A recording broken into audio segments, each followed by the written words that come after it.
All right. I haven't actually recorded anything for about a month, but I have been playing World of Warcraft for the past month, for the most part. I've played a little bit of Forza Motorsport also to check out the more recent update, and some other stuff. But anyways, this video is going to be a guide. As usual, I am too lazy to actually edit the video, so we're going to do our best to make this thing not drag on super long. There's going to be chapters. I did spend a whole bunch of time making a nice PowerPoint presentation. So hopefully that visual information will be very useful. And yeah, so what's this guide about? This guide is about getting gear in Dragonflight Season 4, which started yesterday. There's currently some bugs with the new season that I'm really hoping that they fix before the weekend here. They've got a couple days to fix that stuff. Basically, stuff. Some of the rewards are not the proper item level. So people are spending a bunch of time doing weekly quest, and then it gives a much lower item level than it's supposed to, and people aren't happy about that. So, yeah. Anyways. And then the real reason behind this guide is there's been a lot of talk recently about how World of Warcraft is very much, specifically retail, WoW retail, is very much not noob friendly. So there's, especially with this new expansion, there's new systems with crafting. There's this crafting order system, and then they've also put in this item upgrade system, which new players and also some returning players might not know much about. So we're gonna try to put out some good information out there. So yeah, there's gonna be a lot of explanation about stuff. But this isn't like a complete guide to everything for noobs type of thing. So what I'm starting with here is a fresh level 70 character. I did some quests and mostly did a bunch of dungeons to get a little bit of gear on the way to level 70, but for the most part, I'm a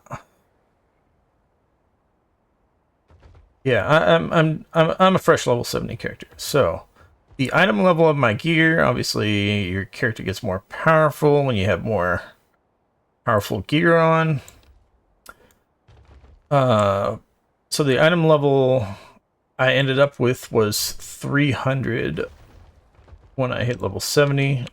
Did a couple other quests to check the rewards of some things. So I did get a couple other pieces of gear that are slightly better than what I have right now. But if you freshly hit level 70, you should be somewhere around 300, maybe a little bit lower, maybe a bit higher. But this was just a rush through from level 60 to 70 because I have several characters sitting at level 60 that I don't really have any desire to play because I already have every class at level 70. But I decided for this guide I would level this one up real quick. So that's what we got. So we want to get some better items. I'm gonna go to, I only have 2 slides, so it's gonna be packed full of information. Don't get intimidated when you first see this. Oh, and you might need to watch in like 1080p to be able to read the text. Is hard to say. We'll see. So, I only have a 2-monitor setup going right now, so this is on my second monitor, so I can't actually see OBS to make sure that I'm not screwing stuff up. So this is definitely a possibility I'm gonna show the wrong monitor for like half this video and then have to reshoot it or something stupid. So hopefully that doesn't happen. Anyways, so Dragonflight Season 4. There is most of the gear in the game these days, the past couple... I don't know about Season 2, because I did not play during Season 2. That was the 10.1 patch, which was the... let me bring this up. The Aberrus, the Shadowed Crucible raid. So I played Dragonflight the first season, which was the Vault of the Incarnates raid, and then Season 2 was the Shadowed Crucible raid, so I'm not sure if this is when they started putting in upgraded items, or if it was until Season 3. Season 3 was when I started playing again. So that was when I started making videos again a few months ago. I started making those WoW DPS research videos. So that was Season 3 with the raid being Emir Drasil. So yeah, so there's kind of with the upgradable gear system, there's like these different tiers of gear basically. So let me actually go back to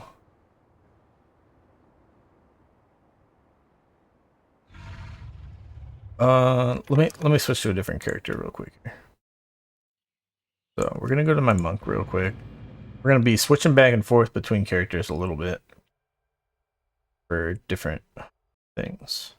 So the monk, for example, in Season 3,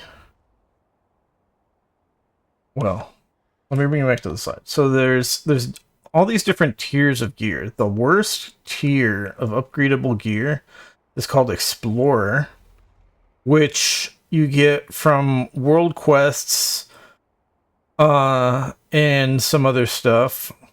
And then the second tier is Adventurer, which you get primarily from heroic dungeons, and the tiers keep going up and up and up and up. So Explorer starts off in green quality gear, and then it like goes to blue, and then Adventure is all blue, and then the rest of these are all the epics, the purple gear. But I have colored these to be kind of like beginner, like super easy to obtain, and then these take a little bit more commitment to obtain, and then these are for like serious players only type of thing.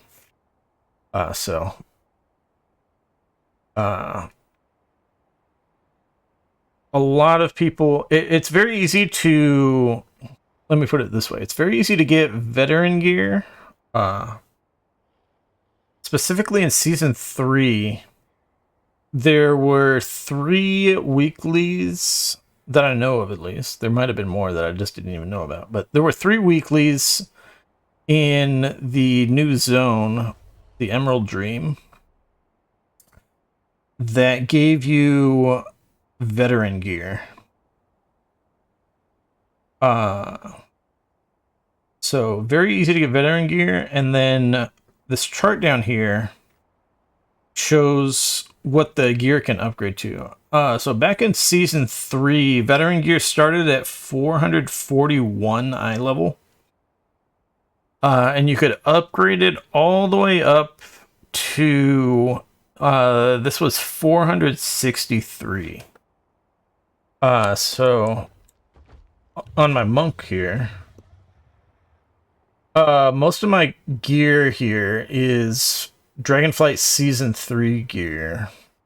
Veteran gear that I upgraded several times. So, a lot of it started at 441. Some of it started a little bit higher. And then, you upgrade it. So you see my helmet here, I upgraded all the way to Veteran 8 out of 8, which was 463 eye level.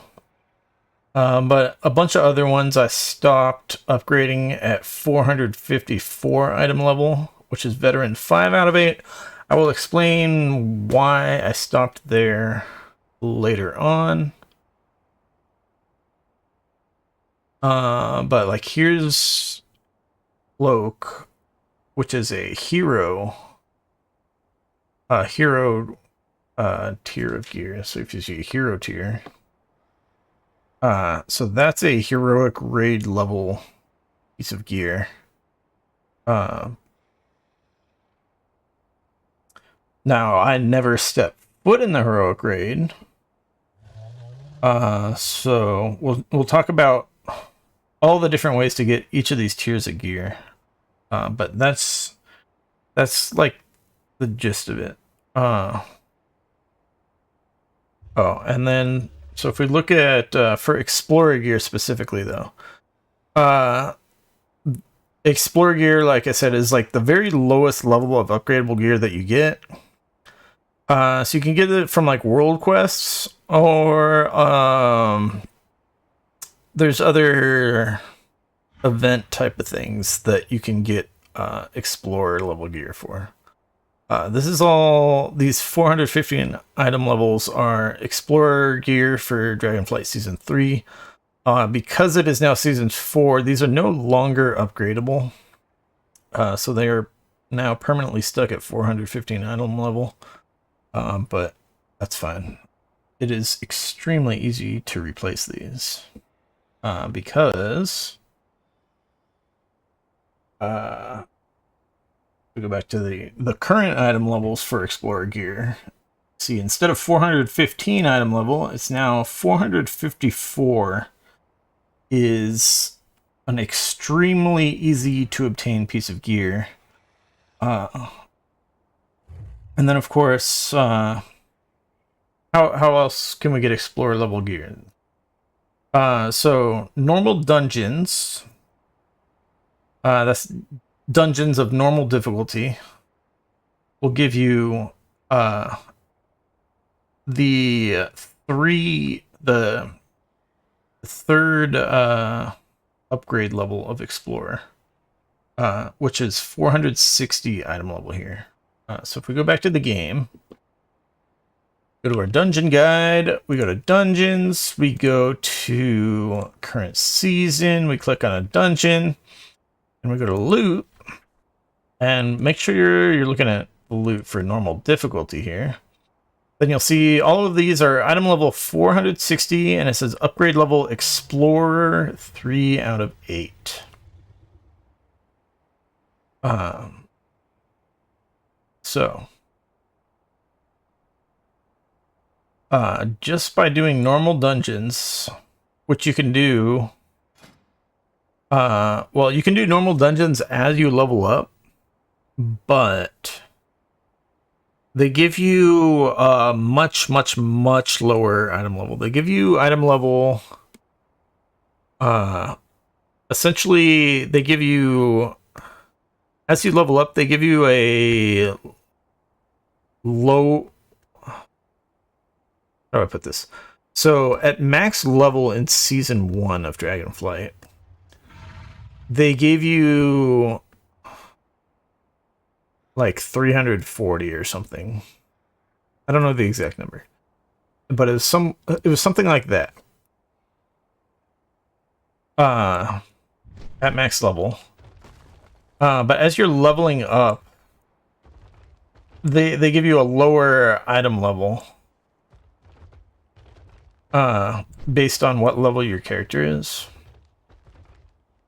And then if we go to my character here, I think the highest one she got trinkets at level 69. So she's got trinkets which are 336 item level. So yeah, that's obviously a very, very long ways away from if I do those exact same normal dungeons again at max level, then I get 460 item level. It's just a ridiculously massive power boost. I guess I could have mentioned earlier. So my 300 item level character here has less than 200,000. Wait. Yeah, less than 200,000 health. And then my characters, which have 450 item level, they're somewhere around 600,000 health. So they have like 3 times as much health, and the damage that they do, I think, scales even more than that. So it's a ridiculously massive power increase from just a very super basically geared max level character compared to a freshly max level character. So yeah, Explorer. How else can you get Explorer level gear?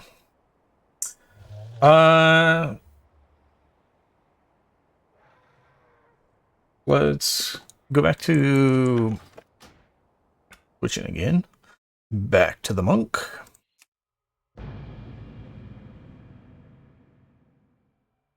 So the new zone in Dragonflight Season 3 was the Emerald Dream.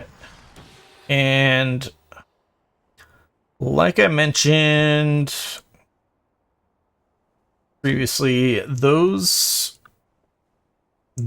Emerald Dream 3 weeklies that you could do gave veteran level gear. Sometimes it was 441. Sometimes it was all the way up to 450 item level.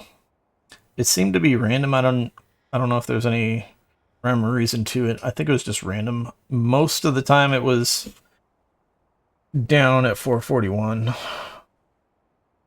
But anyways, I went back and did those same Emerald Dream weeklies yesterday, and they did not give me veteran gear. They gave me explorer gear here.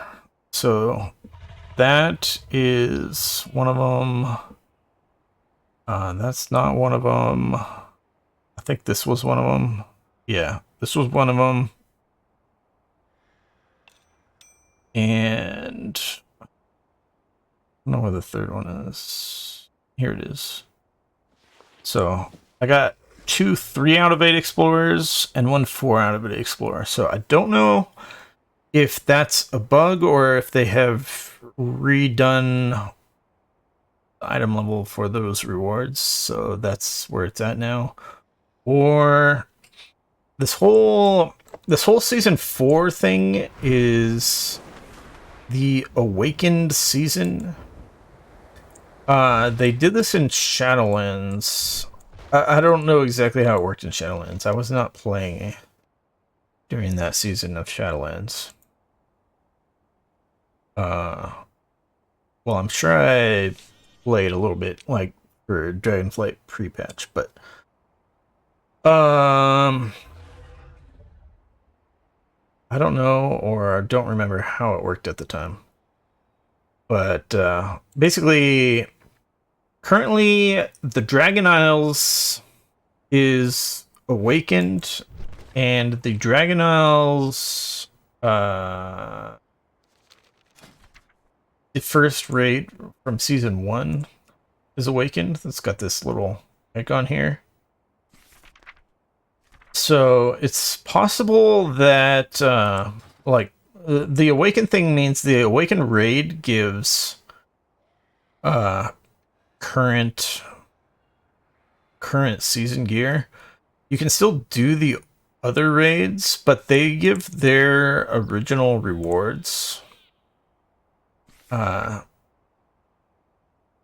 So this one will give season 2 rewards, and the other one will give the season 3 rewards. So those aren't really worth doing per se anymore because their rewards are just vastly better.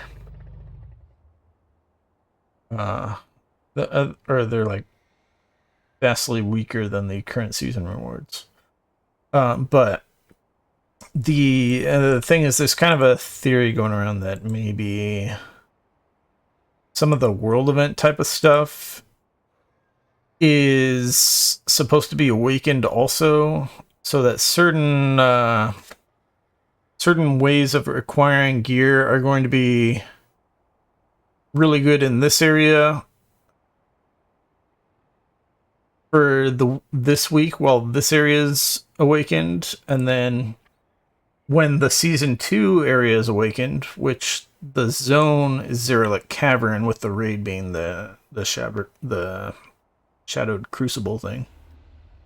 So when this raid's awakened, there's kind of a theory that everything that happens down here is going to be more rewarding. And then when the season 3 one, the Emerald Dream, when this raid's awakened, then everything here is going to be better. So that's kind of a theory I've seen. I'm not sure if that's accurate, or like I said earlier, it's possible that they changed things intentionally so that those Emerald Dream quests no longer give as good a gear, or it's possible that it was unintentional and that's actually just a bug that they're gonna change. So those Emerald Dream ones could potentially get moved back over to veteran rewards, because you can only do them once per week. There's 3 of them. You can do them once per week. And then other explorer stuff. There's other world events besides world quests. There's world events which in the past have given explorer gear.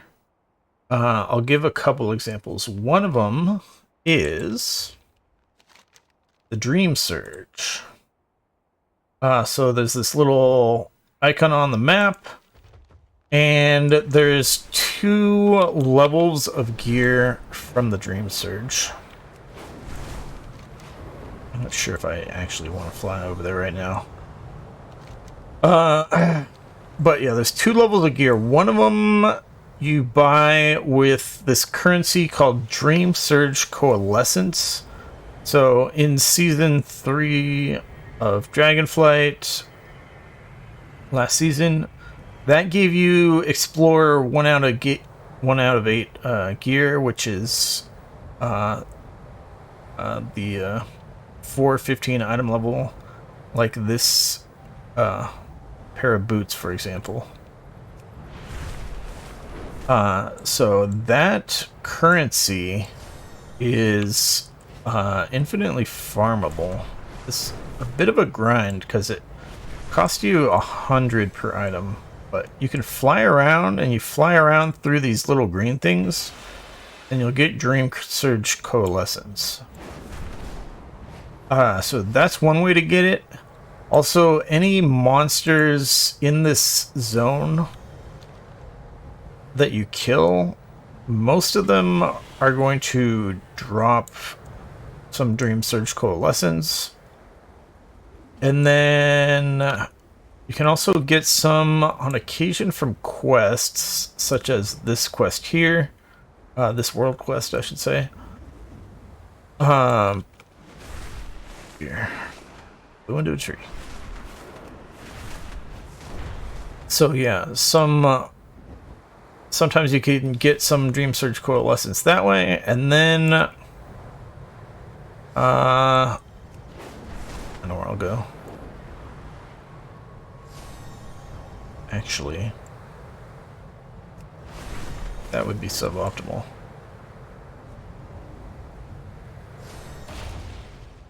Okay, so primarily in caves, you'll see this weird green glowy looking plant thing. You click on that and you'll get some Dreamsurge Coalescence also. So that's how you can get Dreamsurge Coalescence. You can grind out as much of it as you want. And there's some other rewards that you can buy with it, but primarily it was generally you just buy The forest spoke of your coming. Oh, they fixed it. Okay, this was not working earlier. So the entire reason I had like a question mark here on World Events, I don't know why I'm an idiot. Switch monitors. All right, so the reason I had a question mark here on World Events was these the vendors were not working earlier. Like you couldn't even click on them and bring up the vendor menu. So we do have something now here. So it looks like we got 454 is what it's telling me. I mean, I have a bunch of Dreamsurge Coalescence. I might as well just buy something to verify. But this is going to be... We will rebuild. 454 item level, Explorer 1 out of 8. So yeah, that's same as it was before. Explorer 1 out of 8 for that. The other thing is this guy gives you this weekly quest. Farewell.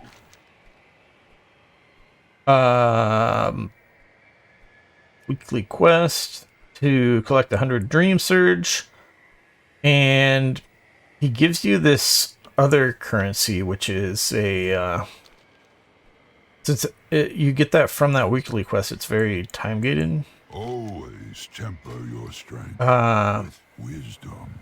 But yeah, you get adventure 1 out of 8 gear for that other currency. So that's how it was before. Explorer 1 out of 8, adventure 1 out of 8 for the Dreamsurge. So that's good to see. As you can see, you can get stuff for pretty much whatever slot you need. Although I'm pretty sure they don't have any trinkets from these vendors. But I think they have like every other slot for your character. You get all the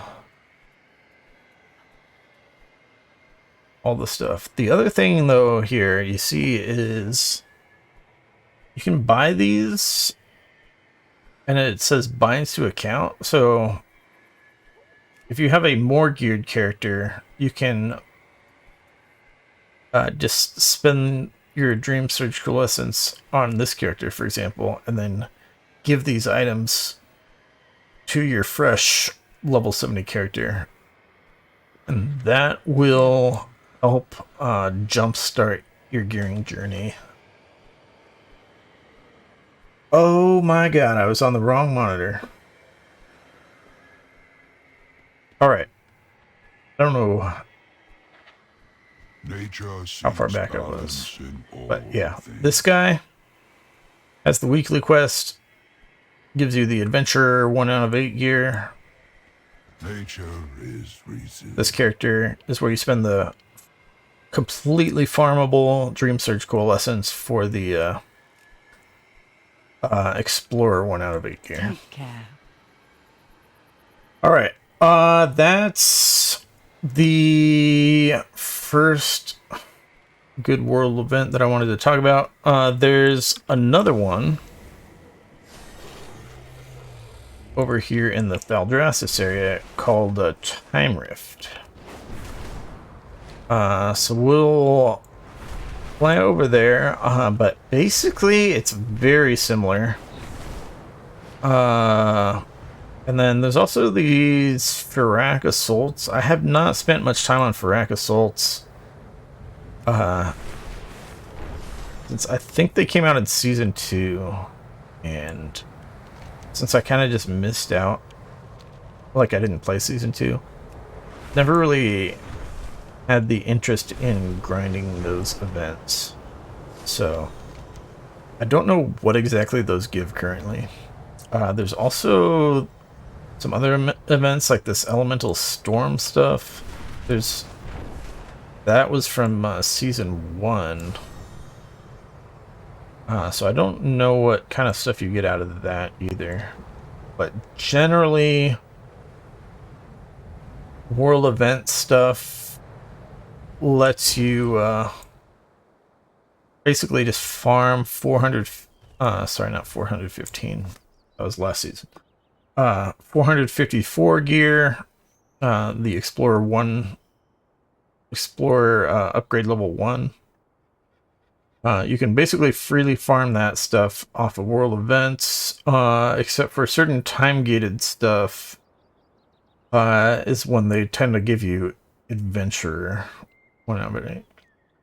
So for the time rifts specifically, this is an hourly event that happens each hour, but you get a currency. That's not Don't give in to the power what I of the care Legion. about.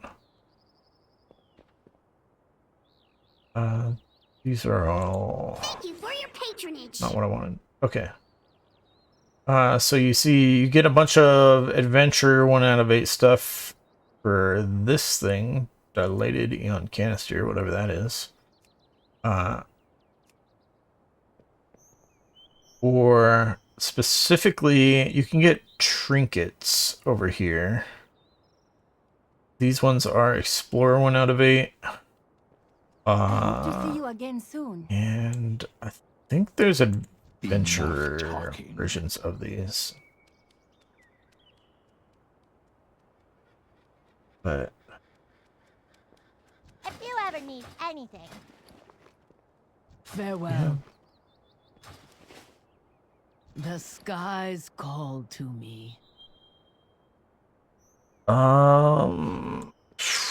Until next time, walk Is that it? with the Earth Mother. In unity, find strength.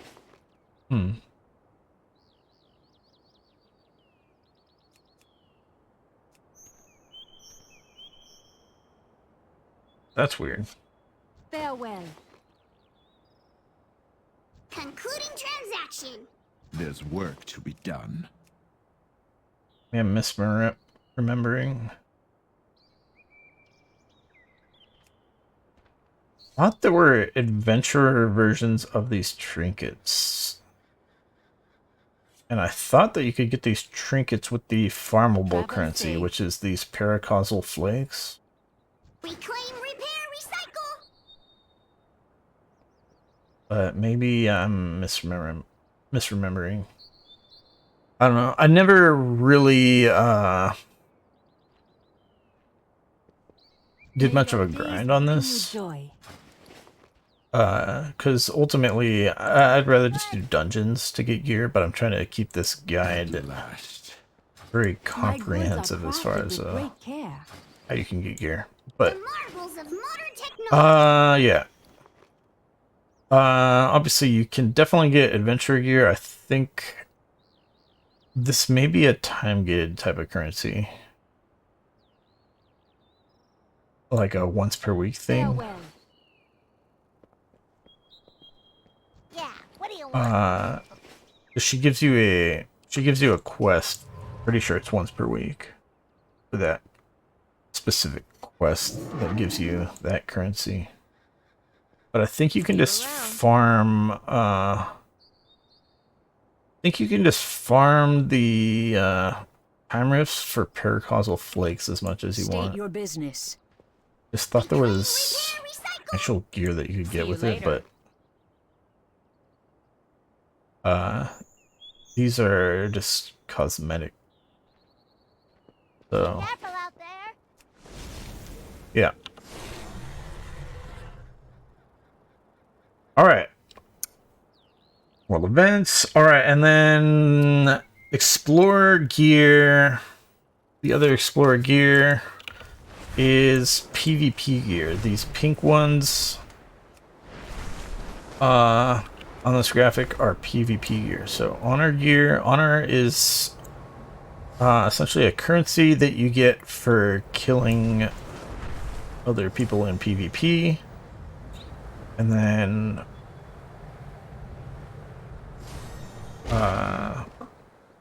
so I have not PvP'd in quite some time. I probably have no honor.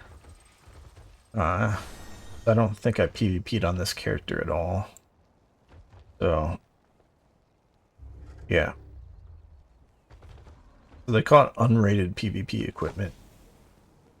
But then there's also world PvP gear, which you purchase with a different currency called Right. Straight to business. bloody tokens.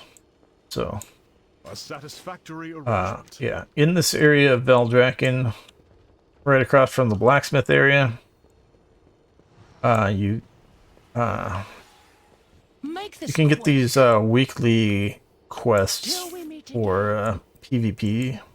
Be welcome. But yeah, this is where you get the bloody tokens, where you spend your bloody tokens for gear. A wise choice. And over here At your is service. not that one. You'll find nothing better. Here is where you buy the honor gear. So both of those are Explorer 1 out of 8. Their PvP gear, they actually scale up to a different level in PvP. So in PvP they are significantly better than just generic PvE gear at the same item level. But yeah, I don't want to go too much into that. I don't PvP primarily because I don't want to have to get another set of gear just to PvP. And I don't want to get my ass kicked in PvP until I have farmed out that set of gear. So that's why I don't PvP these days. I want them to just scale all gear up to the same item level in PvP. So anyways, that's Explorer gear. Now, how do you actually upgrade gear? We talked about all the gear that we're going to talk about on this whole page is upgradable. But how do we actually do that? Well, we need a currency called Flightstones. You'll get Flightstones kind of all over the world. Primarily like world quests, and also there's like a bunch of Flightstones that you'll slowly get out of like just killing and looting enemies and looting other stuff in the world. So you'll get Flightstones kind of doing everything, but certain things are actually a lot less efficient for getting Flightstones. For example, if you do raiding and like difficult dungeon stuff, you don't actually get much Flightstones out of things like that, which is really annoying. So yeah, that's unfortunate, but that's the way it is. But yeah, you only need Flightstones to upgrade the Explorer gear. To actually do the upgrading, we need to find the upgrade guy. So, like I said before, this is like kind of mainly the PvP area. But there is an upgrade guy right here. So anything in your inventory that is upgradable this season, it'll be like lit up or whatever, and everything else is grayed out. So you can just right click here and you see this here upgrading it would cost 40 Flightstones, for example. This is a 1 out of 8 adventurer item that we're looking at that I got from a Timewalking dungeon. We'll talk about that a little bit later. But has to offer. well, yeah. We have Explorer. Here's Explorer 3 out of 8. So Explorer 3 out of 8 can be upgraded to Explorer 4 out of 8, and it'll cost me this many Flightstones. You get a discount, which is account-wide, if you have a higher item level than this slot on any of your characters. That's a discount for the Flightstone cost. There's different costs. The better gear costs other currency besides just Flightstones. So those other currencies do not get this discount. But yeah, in general, this discount is pretty nice. But also we can use the drop down here. If we don't want to upgrade to Explorer 4 out of 8, if we want to do a lot of upgrading, we can just upgrade this all the way up to Explorer 8 out of 8 if we really want to. And then it'll just update what the cost will be to do that. So it took me a long time to actually figure out this was a drop down that you could just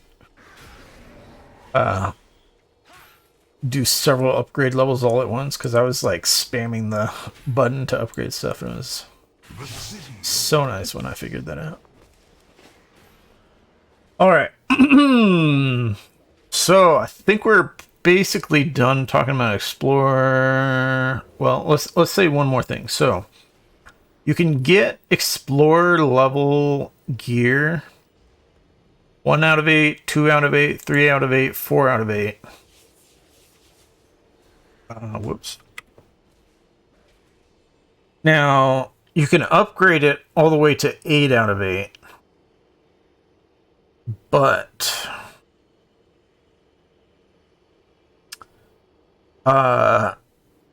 when you acquire Explorer level gear, it's only these item levels. To get items of these item levels, when you obtain items of these item levels, they're actually going to be adventurer tier. These item levels match, if you haven't noticed. So essentially you can upgrade Explorer gear all the way up to adventurer item levels. You can upgrade adventurer item levels all the way up to veteran item levels, and so on.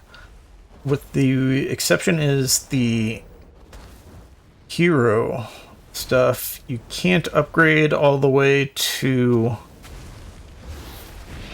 full mythic item levels, because if you could, then mythic item might as well not even exist. So that's basically why they do it that way. And then there's nothing to upgrade mythic to. Awakened is something special for this season we'll talk about later. So yeah, that's basics of upgrading. So let's continue on just talking about all these other tiers of items, how you get them, what these other currencies for upgrading them are. Alright, let me move out of this PvP area here. People are... Oh, they're attacking the target dummies, which is distracting me. Shoot. Ba-doop, ba-doop, ba-doop, ba-doop, ba-doop, ba-doop.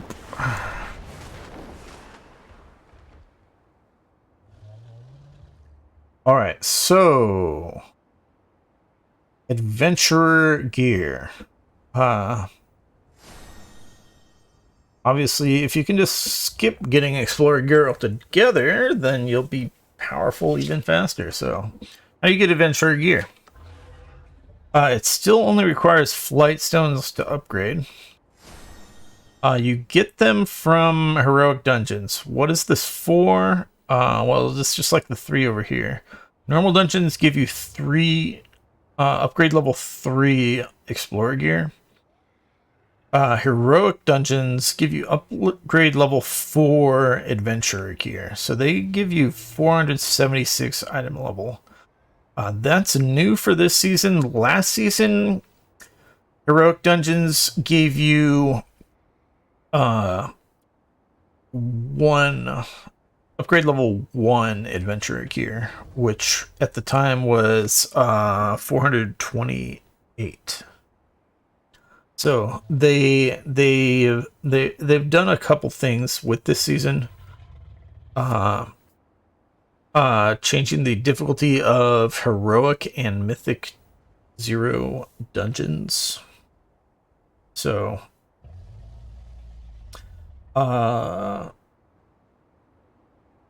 yeah. The rewards for Heroic dungeons have gone up a bit. Now, if you're trying to... If you form a group, you can just go into a Heroic dungeon without problems. If you're going through the group finder here, which I need to switch characters again to actually show this, you can't actually queue up for a Heroic dungeon until you have a certain item level on your gear, your average item level. So if we hover over here on the character panel, it says item level 318, equipped 300. So some combination of gear in my bags, if I were to put it on, I would then have 318 item level. That's the number that that 318, that's the number that you need to have to need to increase that to be able to queue for Heroic dungeons. So currently, unfortunately, I can't spam Heroic dungeons for gear until I have 441 item level, which I have a note down here regarding that. Similarly, for LFR raids, which is you queue up for raids in the raid finder. The awakened raids you see here similarly requires 463 item level to queue for these. These ones are not awakened right now, so these ones require item levels that they did back in Season 2 and Season 3. You can queue for these at lower item levels, and then once this one's not awakened, this item level will go back down to Season 1 required. But like I said earlier, it's not going to give you awakened rewards at that point, so it's not going to really be worth doing. Alright. So we talked about Heroic Dungeons. Now, Timewalking Dungeons. Timewalking Dungeons.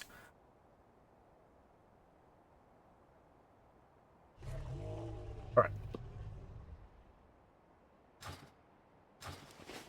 So usually about once a month, if you bring up the calendar here, you see time walking dungeon event begins. So it's Burning Crusade time walking. So what that means is you can queue up in the dungeon finder for a random time walking dungeon, Burning Crusade. These time walking events are 1 week events. Like I said, they happen roughly once per month.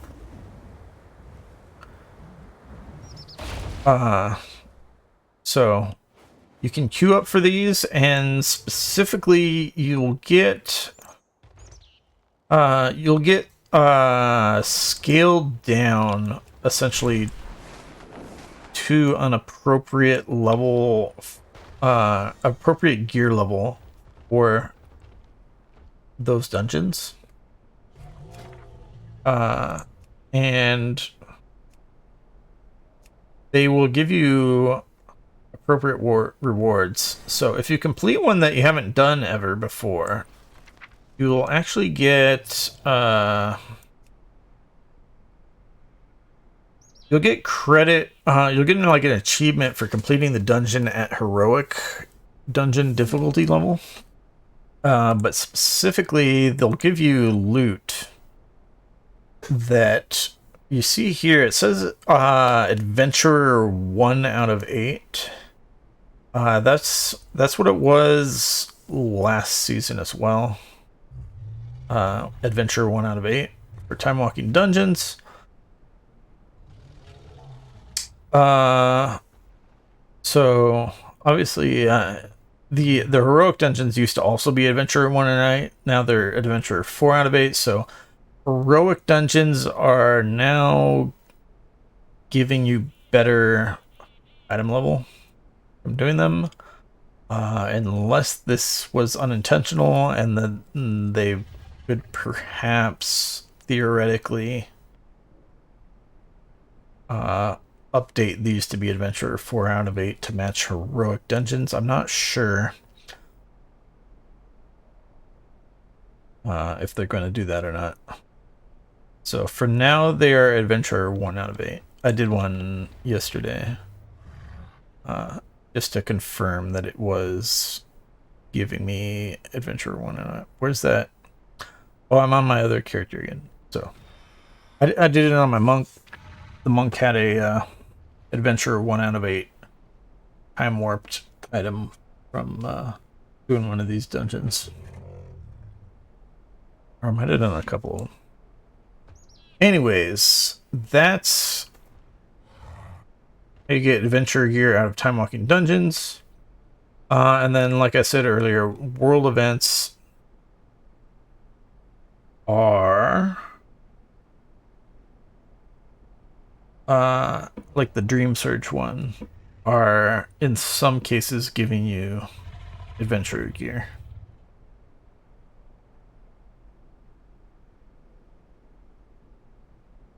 Perhaps we should talk a little bit more about time walking. So, well, you can see over here, time walking raid gives you champion gear, but there's also, whenever the time walking event comes by during that week, you talk to this guy with the big barrels or whatever he's supposed to be holding. Supposed to be like dumbbells, I guess. Just like getting swole or whatever. But this is some people call this the weekly, the time walking weekly. You have this week to do it, but basically, you do 5 time walking dungeons, and you'll get this 493 item level item. That's 493 is not necessarily accurate. So We look on here, 493 is champion. 1 out of 8.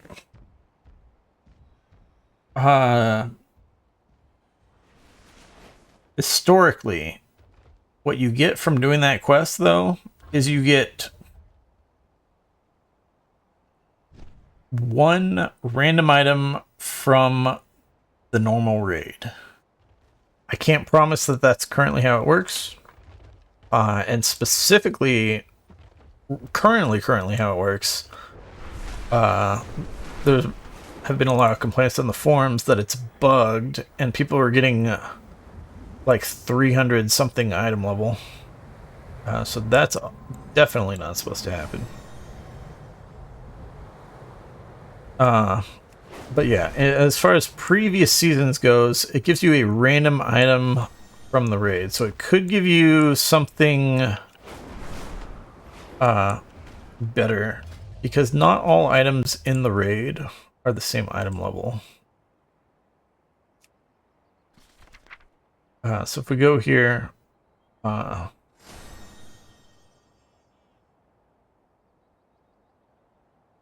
was supposed to be 493 item level, but if we go to normal difficulty of the raid, you'll see some of these are 493 champion 1 out of 8s, but some of them, like this is champion 3 out of 8. And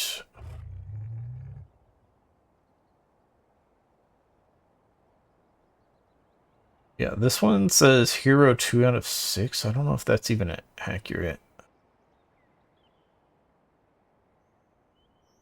But yeah, generally you're gonna get something champion probably every time, but you could get lucky. Like it might be champion 1 of 8, but it could be a little bit higher.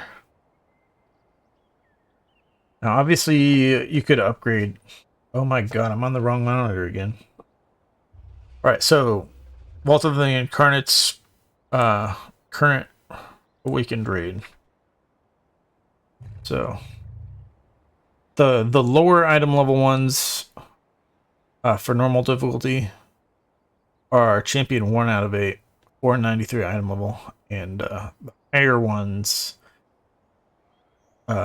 it goes up a few upgrade levels. So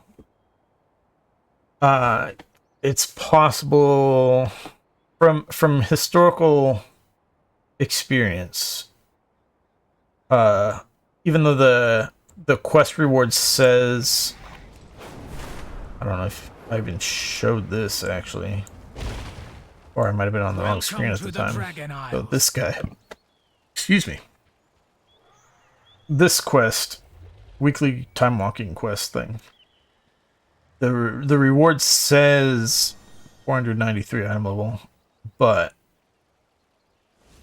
it could be from experience, it could be anything from the raid, which will be anywhere in these item levels.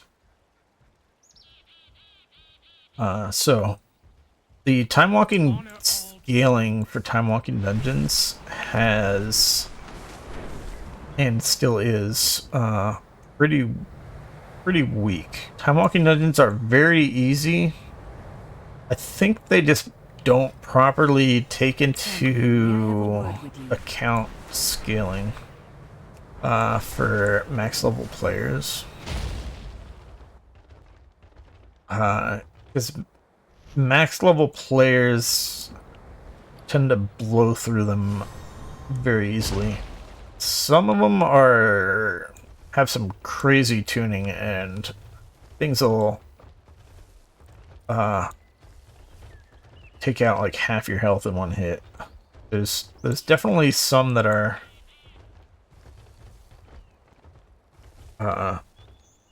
semi-dangerous in that respect, but everything dies so quickly that players almost never die. So So yeah, basically time walking dungeons are since they give you better gear than normal dungeons, if it's a time walking week, you might as well do these over normal dungeons, such as this week, for example. But since as soon as you have the item levels, heroic dungeons give you better gear, then you'll be doing that instead. But also the time walking thing, there is a time walking raid. So if we go, so when you do your first time walking dungeon during the time walking event, you'll get an item. Shoot, I was gonna talk about this.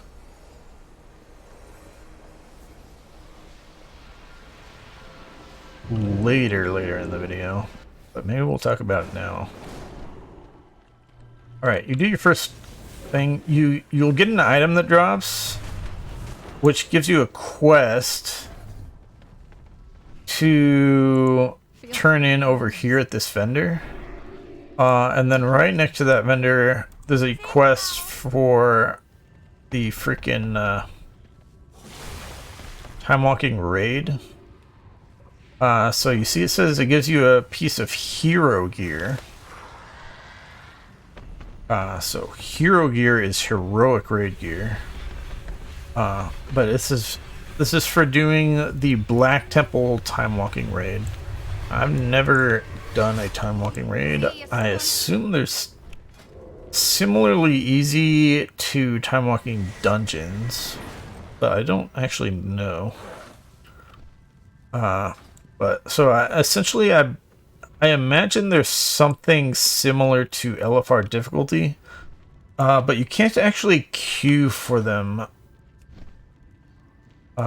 in the raid finder, which I've always thought was a really dumb that you can't just queue for it.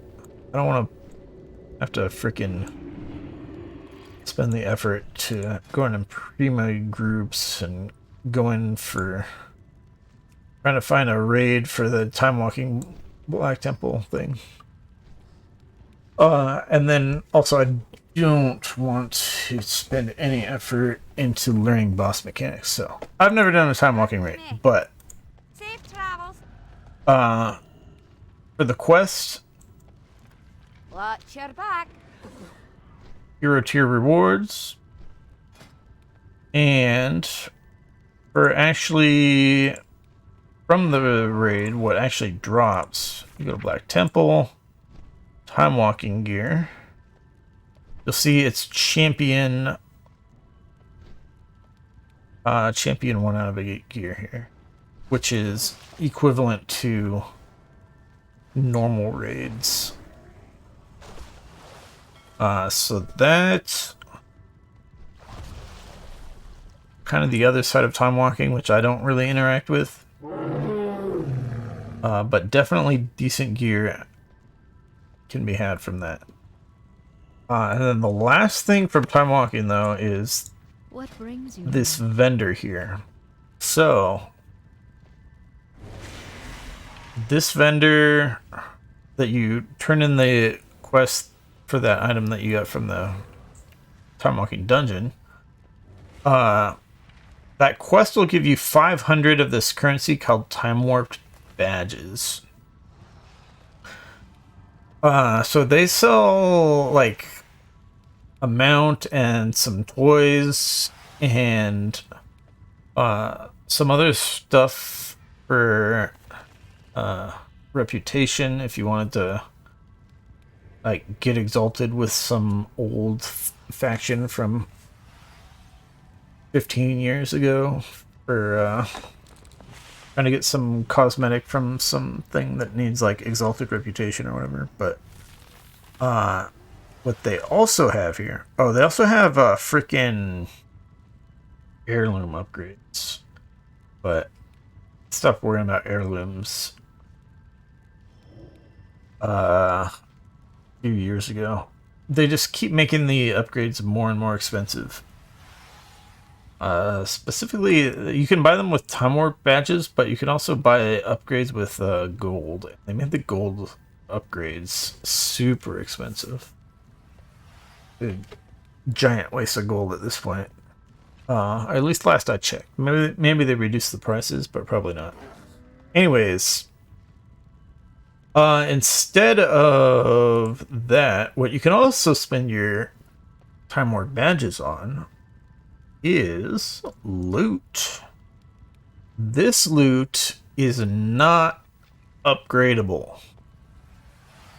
You see here, item level 450. So this is actually on... go back to my slideshow here.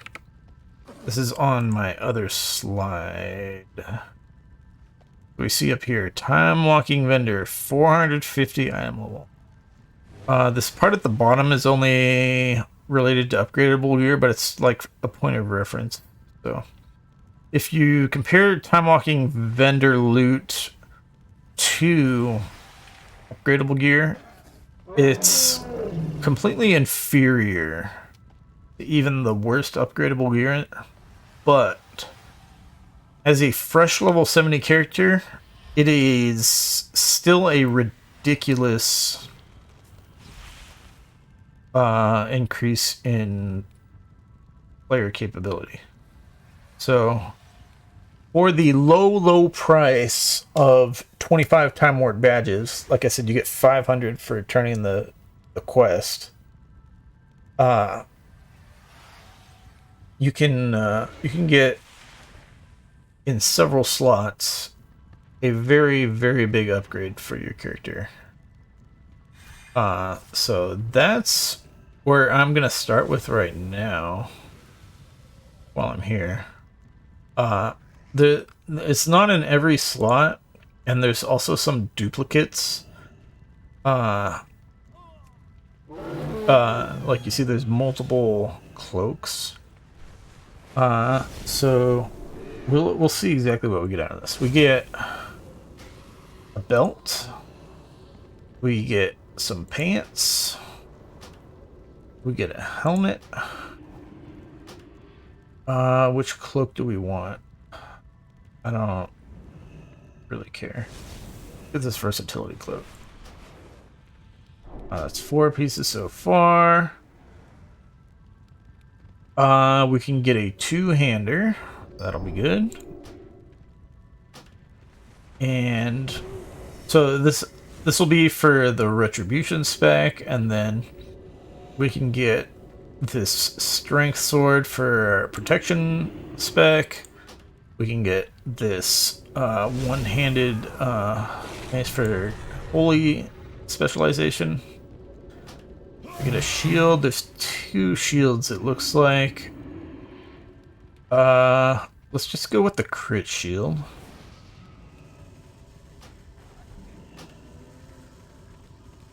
Am I getting these? I feel like my inventory is not filling up like I expected it to.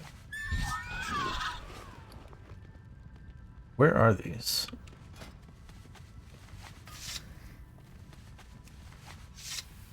Don't tell me it's bugged or something. Yes, I want to buy this. Welcome. See you soon. Hello. It could be bugged. Try again. Okay, now we're getting it. I might have been just too far from the NPC. So yeah, let's... So we got our weapons. We're gonna get a shield. We're gonna get cloak, helmet. At this point, we're out of inventory space. Good luck, friend. All right.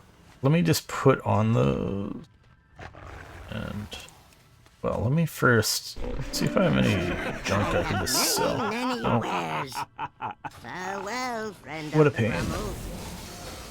I turned off my add-ons for making this video.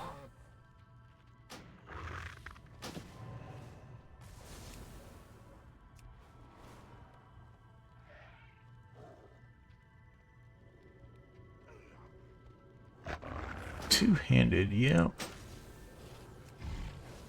Yep. Is the one, yep. Just get rid of these other ones. And get the belt yet? No. Many deals for a friend of the Grummels. Cloak.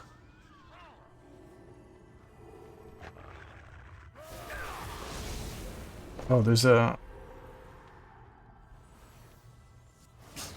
Many farewells. I have many lucky Let's dudes see if for we can you find like. these. So that we want to get rid of here, get rid of that, get rid of that. Alright, that'll...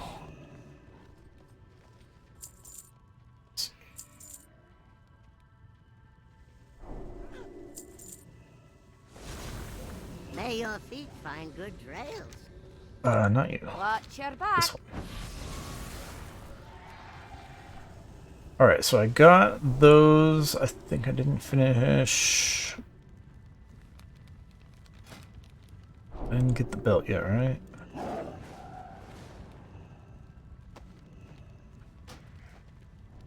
Belt. And give me the pants.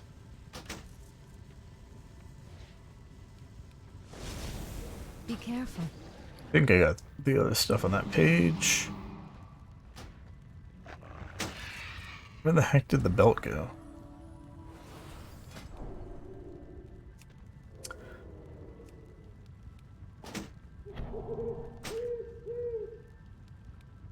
Alright. I'm listening. Anyway. I just want to see what item level we end up with after only buying... We're going from item level 300 to such and such. Just only buying these super, super cheap items. Alright. I mean, as we'll get int trinket. This is a tank trinket. Here's another int trinket. I guess we'll get all of these because they're so cheap, but I don't really want the tank trinket, and I don't really like these trinkets in general, but it's gonna just boost our item level up. So we're gonna do that. Where is strength? Thank you. And other strength trinket. Thank you. So my item level went from 300 up to 375 because we got 1, 2, 3, 4, 5. The 200 weapon probably basically counts as 2 slots. I'd say 6, 7, 8 slots. Basically half of our slots went up to item level 450, so we jumped up quite a few item levels because of that. I'm counting the 200 weapon as 2 slots. Obviously, for our other specs, it is 2 slots because it's a one-hander and a shield, but for a Retribution Paladin, we're just using a 2-hander. So, big upgrades there. So that's Timewalking Vendor. Very good way to start. Level 70. But it's still only 450 item level, so just spamming Timewalking dungeons, you're still going to get better gear out of that, but you're only going to get roughly 1 piece of gear per dungeon. So as far as just greatly improving your quality of life just going around questing and stuff. It's just buying those pieces of gear is just insanely nice.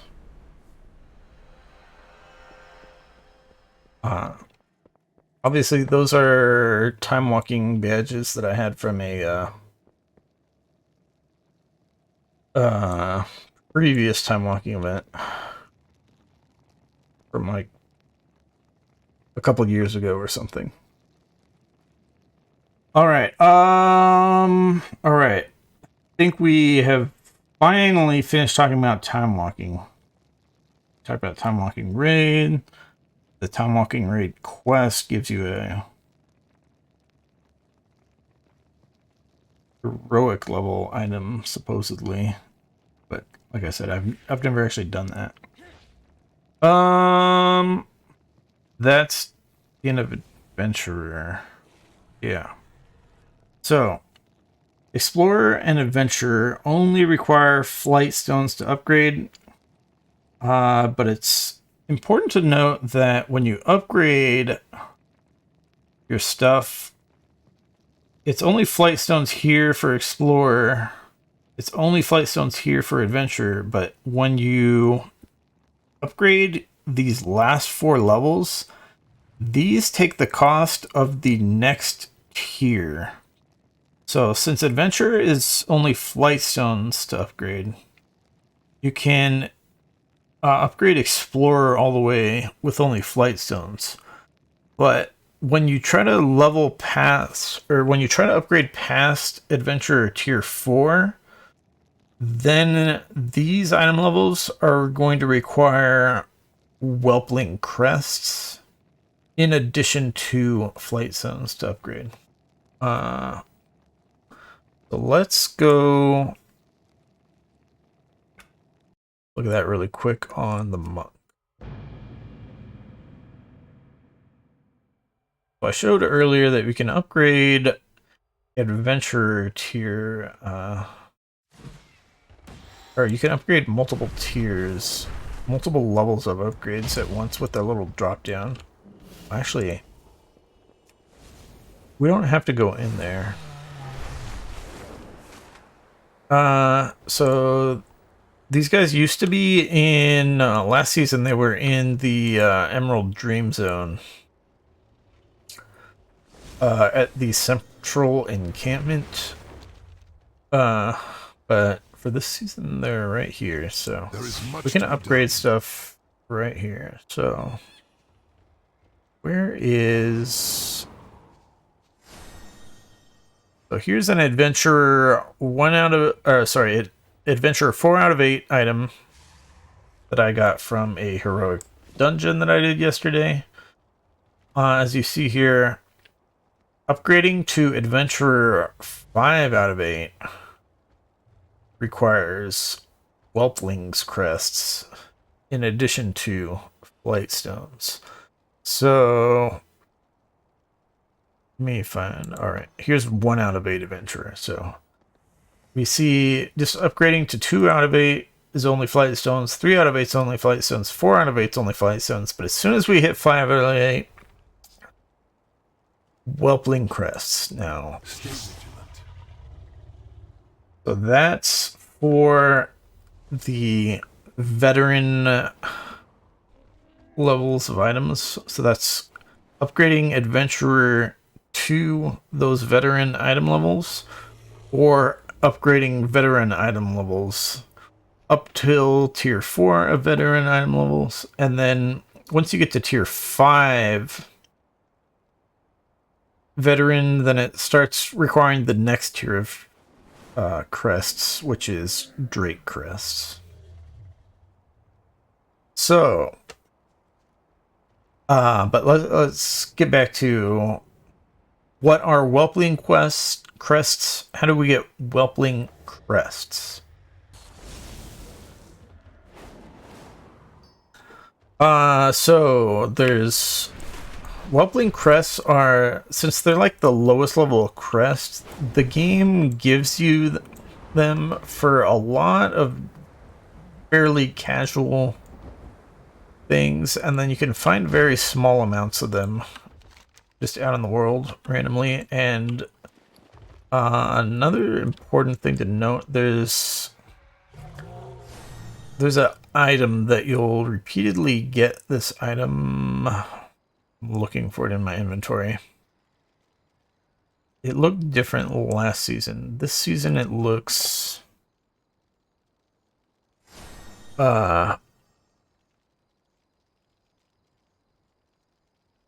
here's the ones from last season. That item is still recharging. It's kind of funny that they actually huh.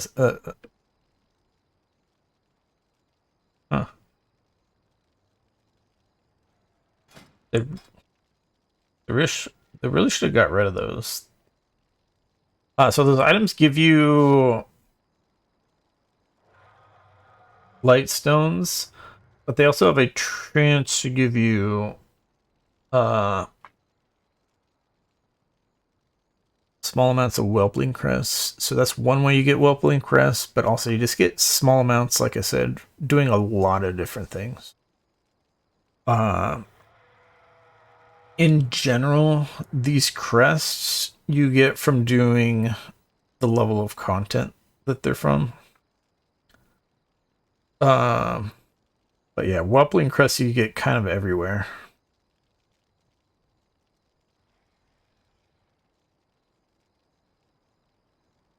But I'm still looking for the one for this season in my inventory.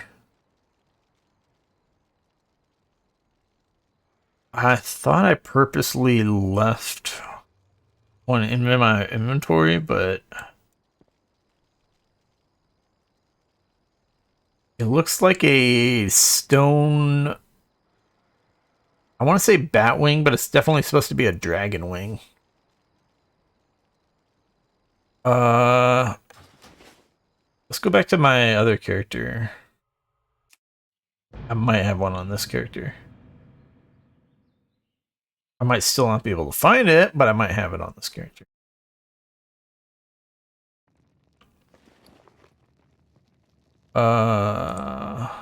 Here it is. Awakening Stone Wing. Attune to the stone to discover Flightstones and maybe even some Whelpling's Awakened Crests. I forgot to mention, so there's different... Each season has its own name for these. So last season, they were Whelpling's Dreaming Crests. This season, they are Whelpling's Awakened Crests. So you need the ones for this season so that you can upgrade this season's gear. So yeah, if you don't actually pay attention that much to your inventory, you might end up with a ton of those in your inventory, and you're missing out on stuff. Now, when you use those, you get the currency. So in that case, we got 11 Flightstones and 2 Whelpling's Awakened Crests. It's very important to note, I possibly should have mentioned this earlier, Flightstones are capped at 2,000 at a time. You can grind these as much as you want. They're not time gated, but there is a cap to them. So if you don't spend them, you'll hit the cap and then you'll just stop gaining them and they'll just basically just go to waste. So I recommend you don't let that happen. The crests, on the other hand, are time gated. So you can only get a certain amount of them total. I'm not sure what's the right way to word this. So there's a weekly amount that you can get, which is 120. But they have this seasonal cap. So to my understanding, it's not that it's a weekly amount per se, it's that the seasonal cap increases weekly. So you can't super grind them out. You can't like infinitely grind them in 1 week type of thing. But you know, like after like, let me think. So the cap is specifically, they put the cap such that every week you're able to get 8 upgrades.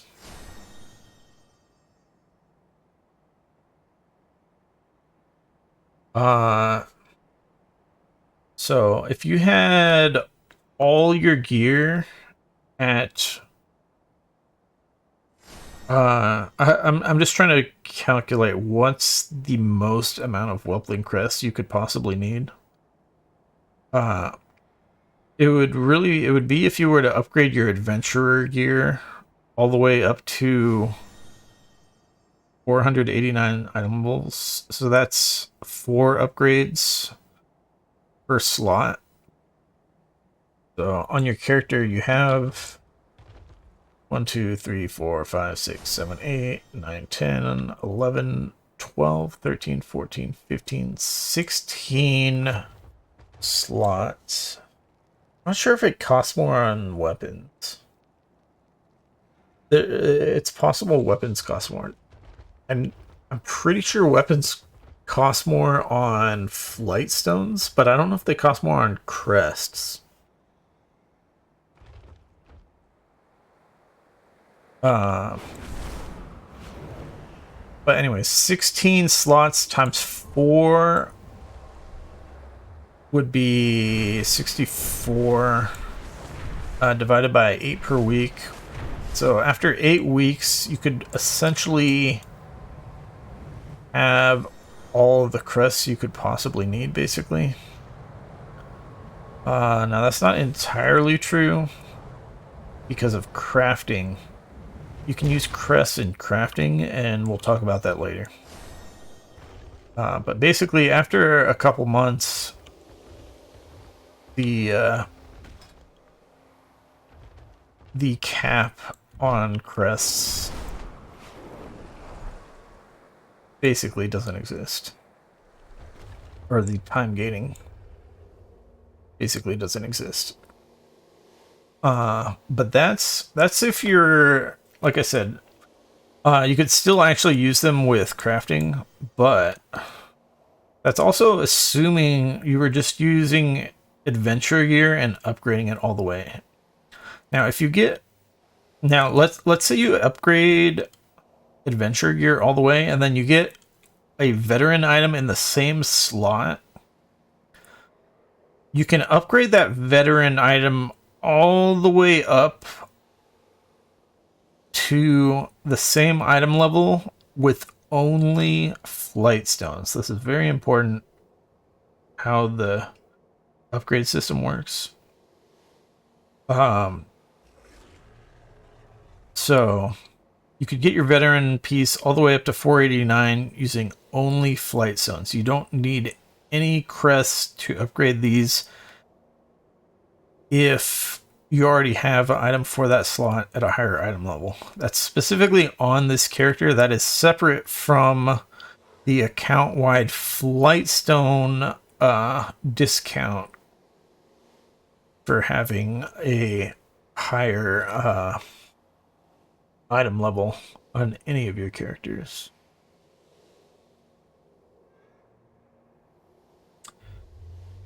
So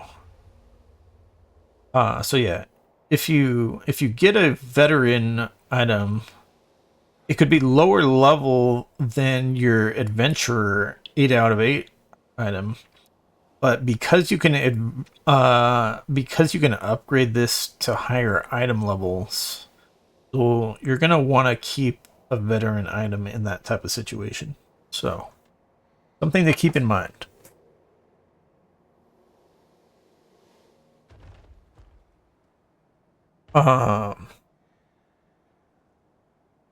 Let's see. So yeah, we talked about Whelpling Crests, how you get them, and now let's continue. Let's actually talk about how you get veteran pieces of gear, and then we'll keep moving on here. So veteran gear you can get from the Awakened LFR raid. Like I mentioned previously, in the Season 4 Awakened season, only one Dragonflight raid is awakened at a time. In this case, it is currently Vault of the Incarnates. So the loot from Raid Finder difficulty for that raid will be veteran, one of the veteran upgrade levels. The harder bosses drop higher,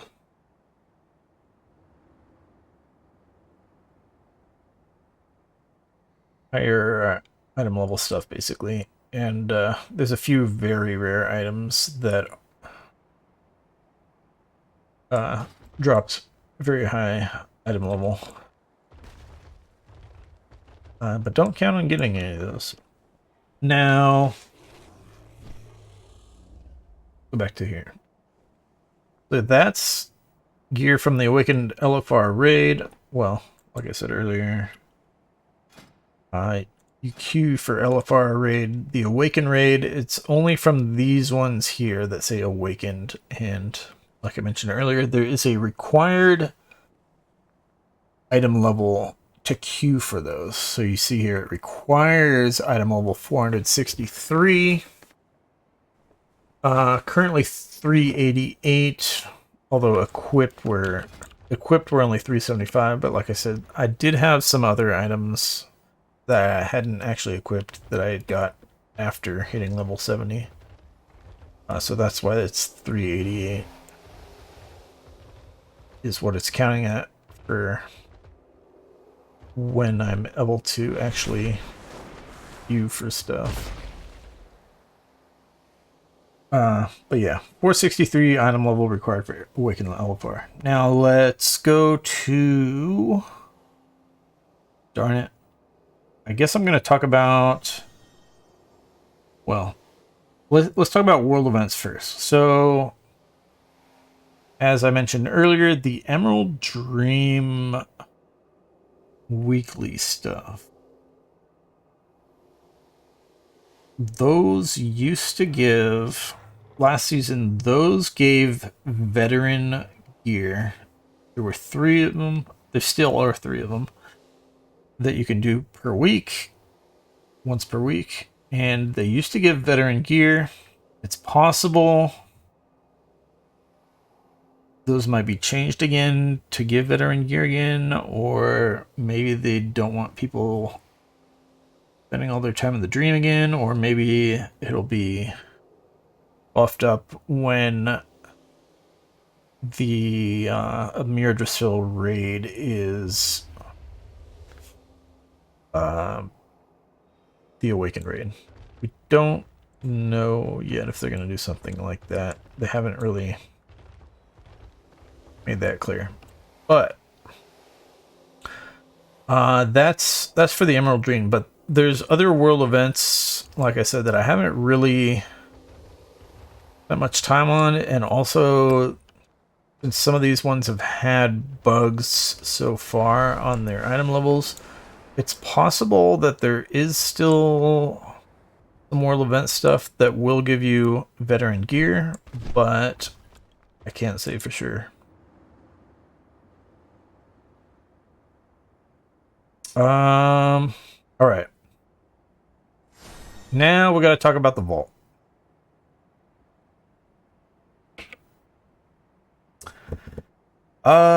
Yes, the vault. So this was something that I was thinking of talking about later, but well, no, we're going to talk about it later. If you don't know what the vault is, we're going to talk about it later in the video. Find the link to the chapter in the video for that section. If you already know what the vault is, then heroic and time-walking dungeon vault pieces are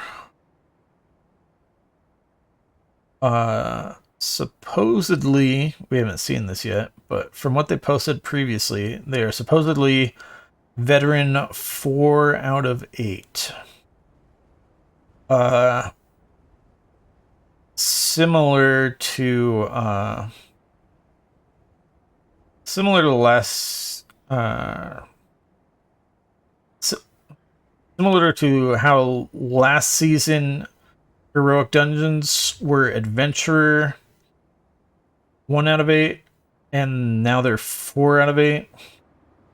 Last season, the vault rewards for those was veteran 1, and now it's veteran 4. So they upped the vault rewards for the heroic dungeons. Time walking vault rewards are supposed to still be the same as heroic dungeons. According to the vault description itself, it says that time walking dungeons count as heroic dungeons.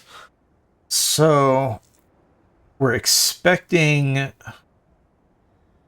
theoretically, veteran 4 out of 8 from time walking dungeons, from the vault as well. But it's really weird if that is the case because of time walking dungeons dropping 1 out of 8 adventurer, while heroic dungeons drop 4 out of 8. So it would really kind of make more sense to me for the vault for time walking to give you 1 out of 8 veteran.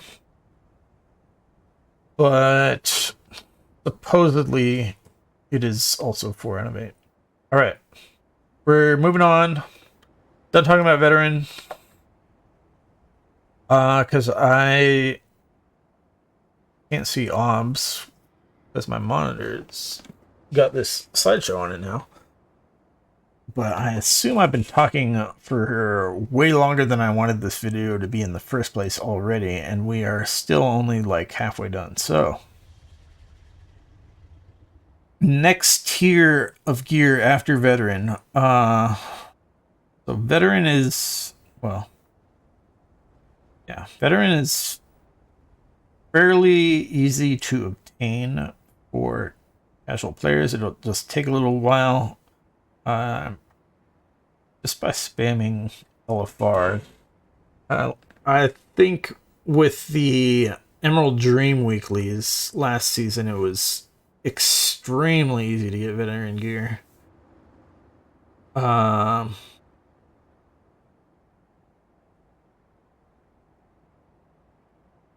As well as just the lowest level of Mythic Plus dungeons, you would get veteran gear. It was very easy to get veteran gear that way previously. So it might be kind of harder to get it this season. I'm not really sure.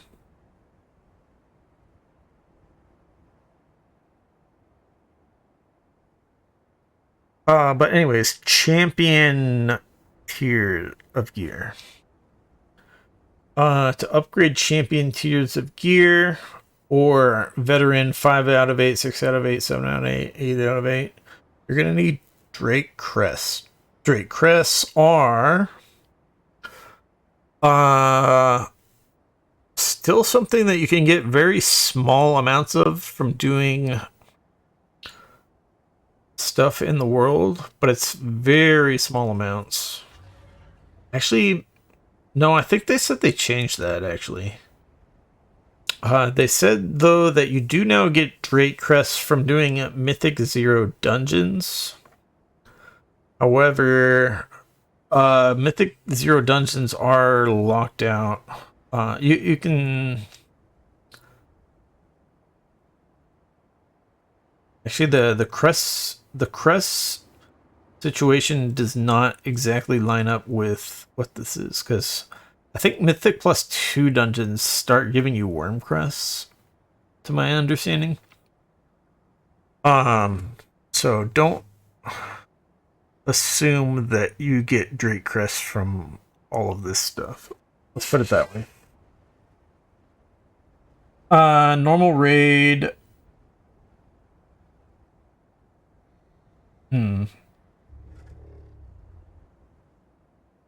Well, yeah. Drake Crests, Mythic 0 dungeons.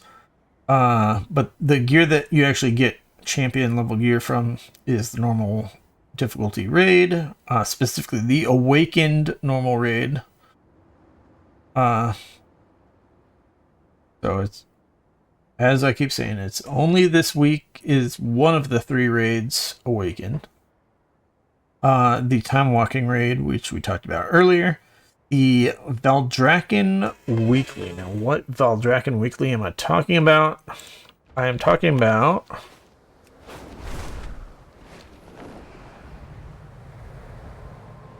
another one of these ones that's right around the central fountain. We're talking about this character. I don't know why they show these ones when you don't have a choice. It's really weird. Last season they would give you 2 choices. This season it's like they don't even give you a choice. It's like, why show all that stuff if you don't have a choice? But anyways, so you get this quest here and you see the item reward is supposed to be a random piece of champion gear. Now,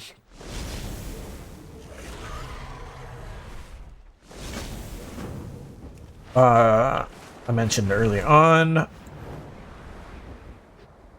the forums are complaining quite a lot about bugged item levels of stuff, and one of those things is that weekly quest. People are currently not getting champion level gear from that, at least as of when I checked couple hours ago. So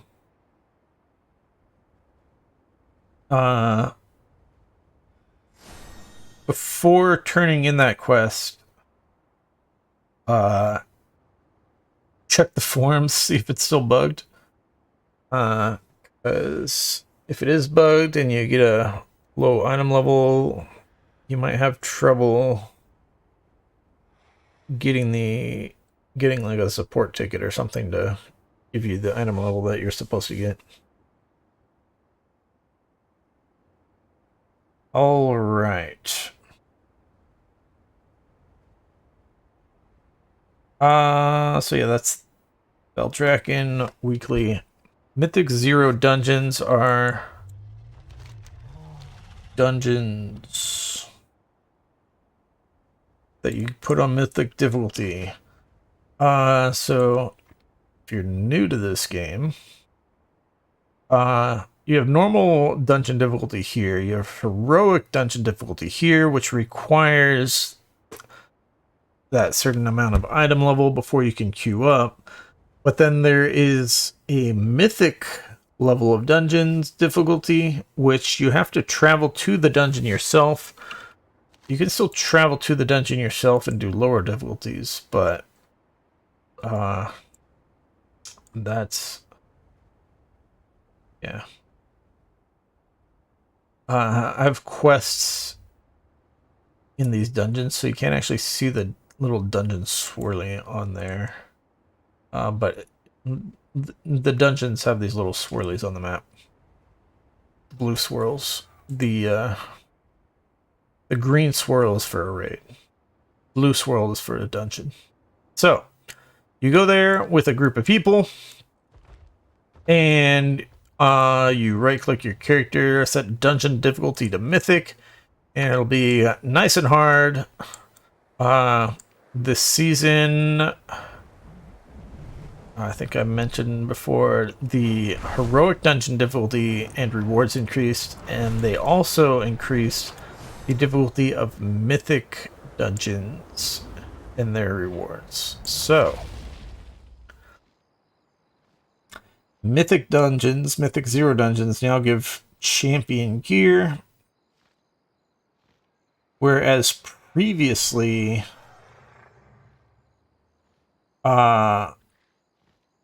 heroic dungeons gave you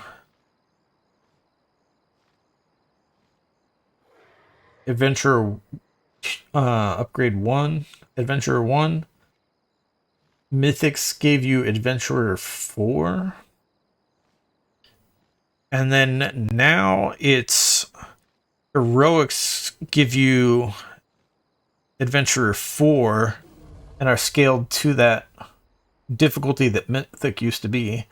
And Mythics now give you Champion 1. And are scaled to the difficulty that is called Mythic plus 10, basically.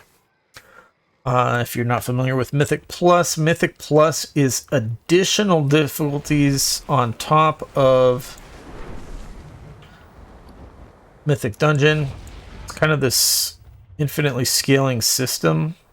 But you can't just do whatever dungeon on whatever difficulty that you want. You have to get a key to do that dungeon on that difficulty.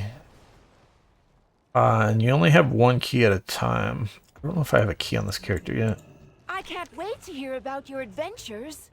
Hope you find lots of treasure out there. Oh, here it is. So we have this keystone for Mythic level 2 that is called M+2. Brackenhide Hollow. Brackenhide Hollow is the name of the dungeon. And it has the tyrannical dungeon modifier. So if you bring up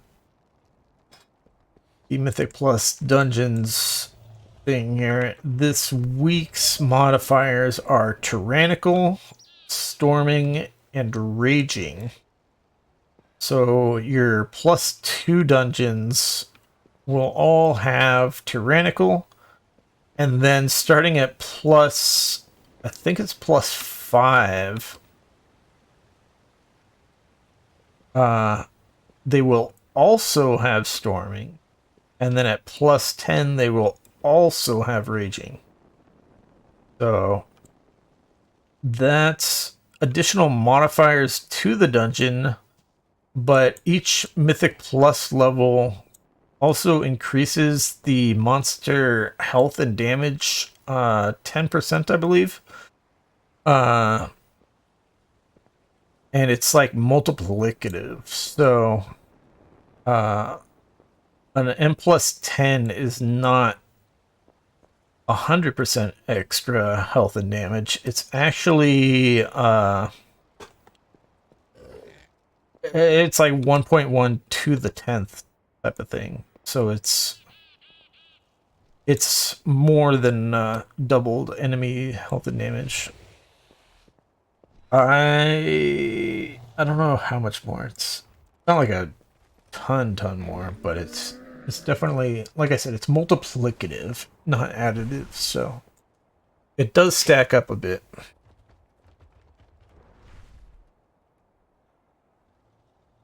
I was showing the wrong screen again. God damn it. Or I think I was. Maybe I changed it after I showed it, but if you bring up the thing with the dungeon finder, you go down to the Mythic Plus Dungeons tab here. That's where you see the modifiers for this week, and then you have a score from the best you've done in each dungeon. So that's kind of the intro to the Mythic Plus system. Oh, and if I wasn't showing it earlier, here's what a keystone for the Mythic Plus dungeon looks like. So if I wanted to do a Mythic Plus dungeon, I can make a group to go do Brackenhide Hollow +2. So you would go into pre-made groups, dungeons, start a group, Brackenhide Hollow +2. Interesting.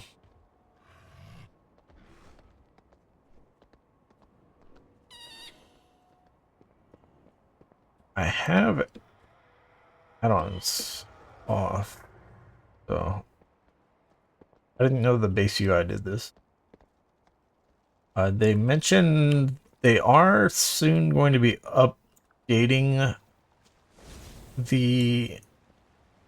they are going to be upgrading this a little bit, because currently you can't actually put in your Mythic Plus key level.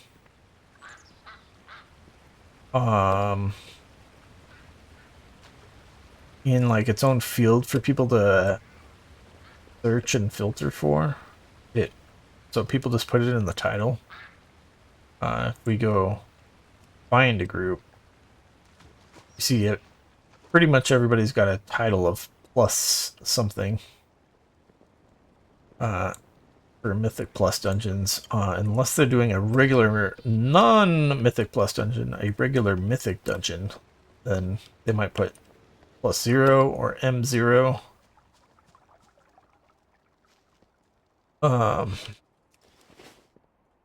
Since it's very early in the season, not too many people doing the hierarchies,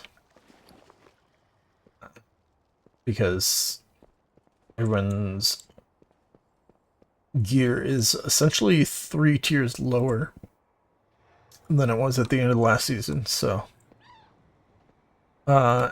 it's yeah, no one's gonna be doing high keys quite yet. And of course, like I said earlier, the time gating on the crests, people could theoretically spam mythic dungeons and get tons of hero gear, ultimately, if they are skilled enough to do so. But essentially mythic stuff is always time gated, because you can only get it from Mythic Raid or the Vault, which is once per week. 1 piece per week. But anyways, well, they could, but yeah, they could still upgrade their hero their hero level stuff up to 522 with aspect crests. But those are time gated, so they could theoretically, if they had full hero gear this week, let's say they got all 515 gear, they could upgrade it. They could upgrade 8 pieces to 519. So it would still take them 4 weeks to be able to upgrade this gear to here.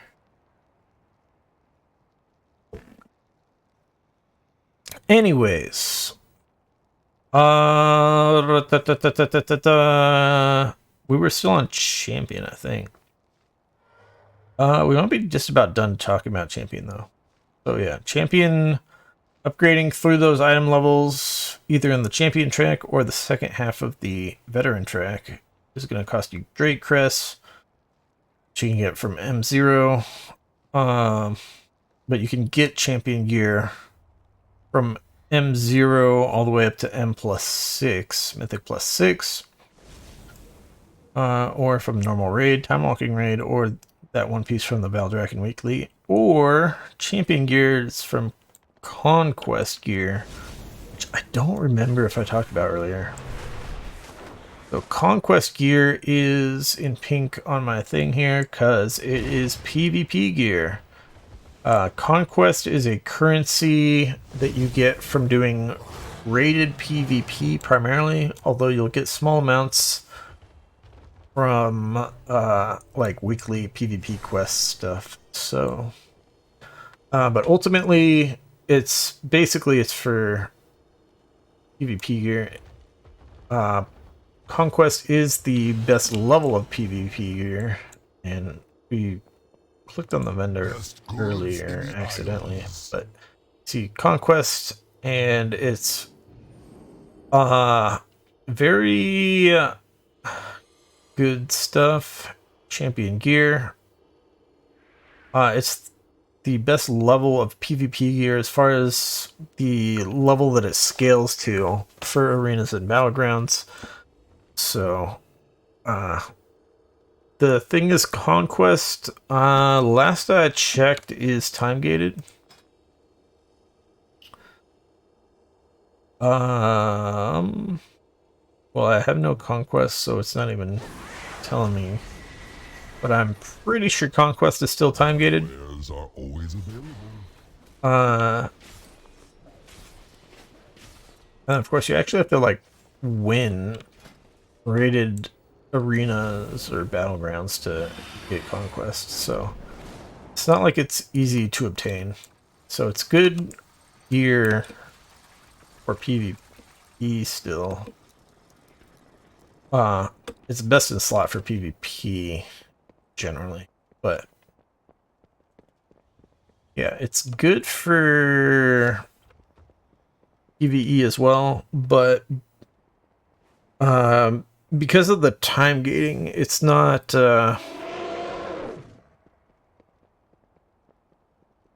really a path that you're gonna pursue for getting gear for PvE. Like, the amount of time it would take you to get Conquest gear per week, if you just spend that time doing Mythic Plus instead, you'll get more gear out of Mythic Plus.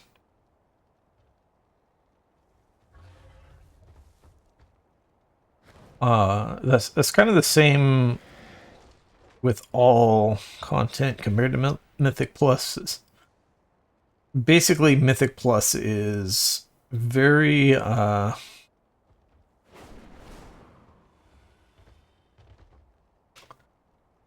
very time efficient. Although next expansion there's going to be the new feature Delve that is going to let you solo acquire gear that is I think they said the Delve stuff is going to stop at Hero tier. So I think there's not going to be any way to get Delve Mythic gear, but Delve's going to be at least early on in your gearing journey going to be a very popular way to get gear, I imagine. It's really going to depend on how hard it really is. And there could be tons of problems with Delve. Like, it could be super difficult on classes that don't have self-healing or something like that type of thing. So it's hard to say at this point if it's really going to be ultimately successful or super popular or whatever, but in theory, Delve is going to be probably a really good way to get gear. But that's next expansion. We're still talking about Dragonflight Season 4. So, done talking about Champion. Hero tier. Upgrading things within Hero tier or upgrading Champion gear past level 4, so to level 5, 6, 7, and 8, is going to require Worm Crests. You get hero tier stuff from Heroic Raid. You're going to get it from your weekly vault from Mythic 0 to Mythic plus 7 dungeons. And you can spam Mythic plus 7 and up to get hero tier gear.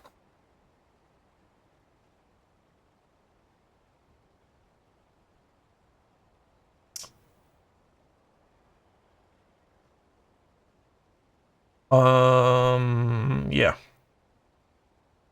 So yeah, there's not a lot of ways to get hero tier gear. There is also one other thing that I didn't put on here. Kind of like how I didn't put that Timewalking quest on here for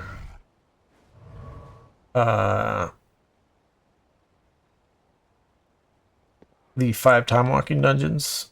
There's a similar weekly quest that comes around on rotation that you get from this exact same dude. Instead of doing 5 time walking dungeons, it'll say complete 4 mythic dungeons, which you can do. You can do either Mythic 0 or Mythic Plus dungeons, and it'll count. But basically, that quest gives you hero tier. It'll give you an item from the heroic raid, just like how the time walking one gives you an item from the normal raid.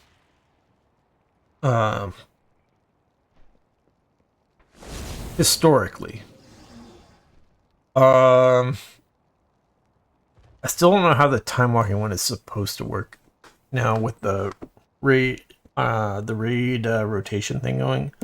I don't know if that'll give you one from the current awakened raid or the awakened version of any raid, or I don't know how that's supposed to work right now with those. So what exactly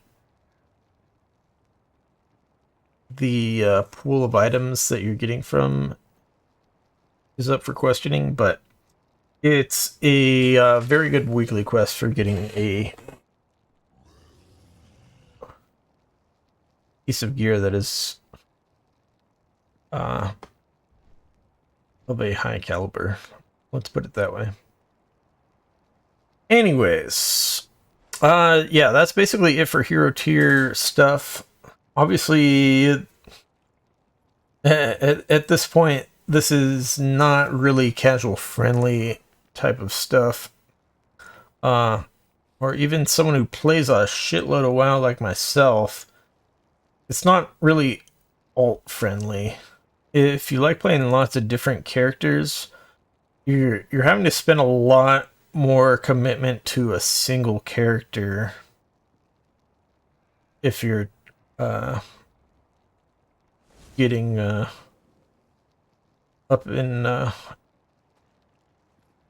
levels like this, unless of course you have like a guild or something that's gonna, if a guild's already got like the heroic radar and farm or something, and they can just bring your alt along or something, then well, I mean, if you're in a heroic raiding guild, you're not really, you're not really casual. Not casual.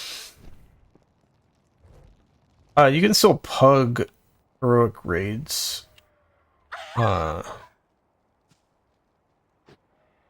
it's very hard to get in those if you're not already overgeared, basically.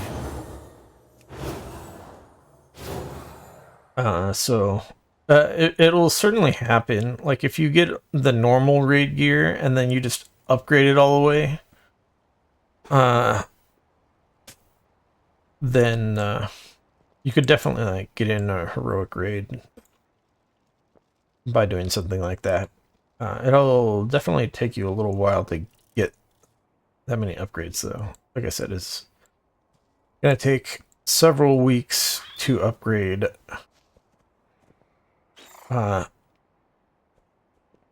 all your gear from like here to here, for example, just because of the time gating on the crests. All right, let's see. I'm talking about a hero. Let's talk about mythic gear. You upgrade it with aspect crests, or of course these last 2 tiers of heroic gear. You get mythic gear from the mythic raid and the vault for mythic level 8. Sorry, M+8 and higher. So the vault is your Yeah, we're gonna talk about the vault later, but vault's a weekly reward. All right. Last thing on this page.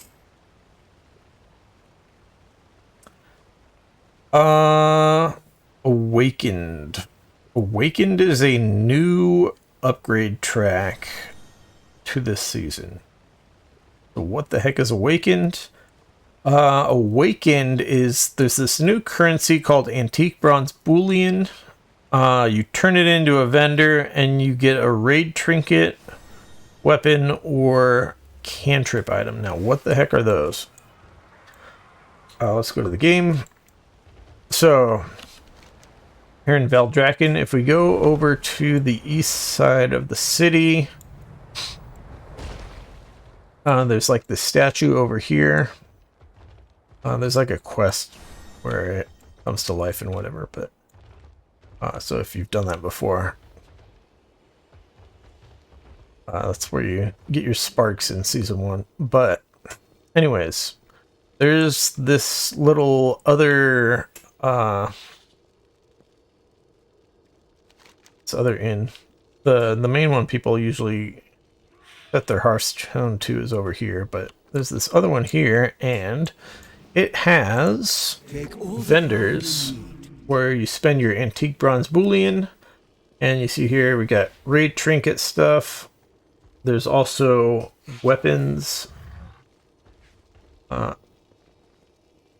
and certain other items that are considered cantrip items. Let me see if we can find one.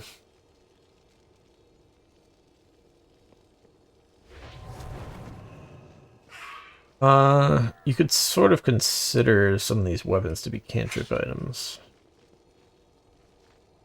But let's find one that isn't a weapon. Here's... no, that's a trinket.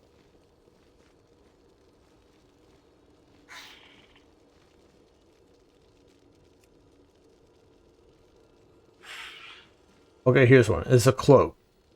So basically, what is it? 14 tiers?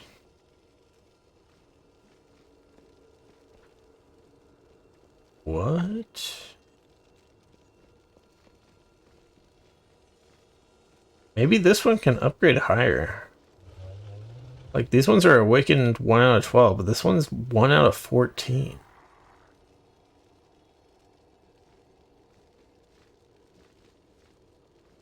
Interesting. So maybe there is... because what they had was certain super rare items from the raid would actually have higher item level than the top mythic ones. Like the legendary axe, I think was basically like two levels higher than the top mythic item, basically. So maybe that's what these awakened 1 out of 14 things are about. That'd be interesting. But yeah, basically, cantrip items are basically items with special effects similar to trinkets. Sometimes they're passive, sometimes they have a on-use type of thing that they do. Sands be in your favor. But yeah, there's not very many of them. Here's one. Here's a ring, for example. So, healing fire damage has a chance to invigorate you, absorbing a bunch of damage. So, there's a few items like this which are called cantrip items. So that's what awakened items are. They're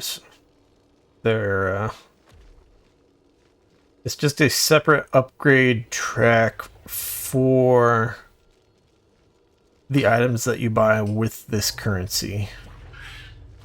Which the only items you could buy are raid trinkets, weapons, and cantrip items. So those upgrade essentially up to the mythic max item levels. I don't know what the upgrade cost for those is. I might not have mentioned earlier, so these are Flightstones to upgrade. These are Flightstones and Whelpling Crests. These are Flightstones and Drake Crests. These are Flightstones and Worm Crests. But I think PvP gear actually upgrades with PvP currency instead of crests. I think that's how it works. Like I've said before, I have not done any PvP anytime recently. But I think it's supposed to work that way. But also, it's possible that awakened items have a different upgrade cost. So I'm not sure. I think it would make most sense if they still just cost crests and flightstones. But there's a possibility that it costs something different. Alright. I think we're done with this slide. Thank God. We're almost done. So, we're keeping the bottom half of the slide just for reference. For item levels. But so there's other ways, of course, to get gear in this game. The big one that we're going to talk about first is crafting. So there is a PvP crafted gear that is called Draconic Combatant gear. Let's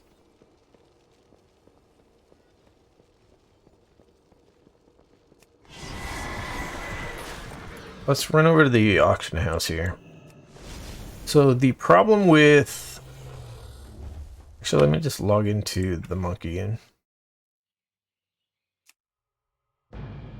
Alright, so the PvP crafted gear is a little bit of a weird...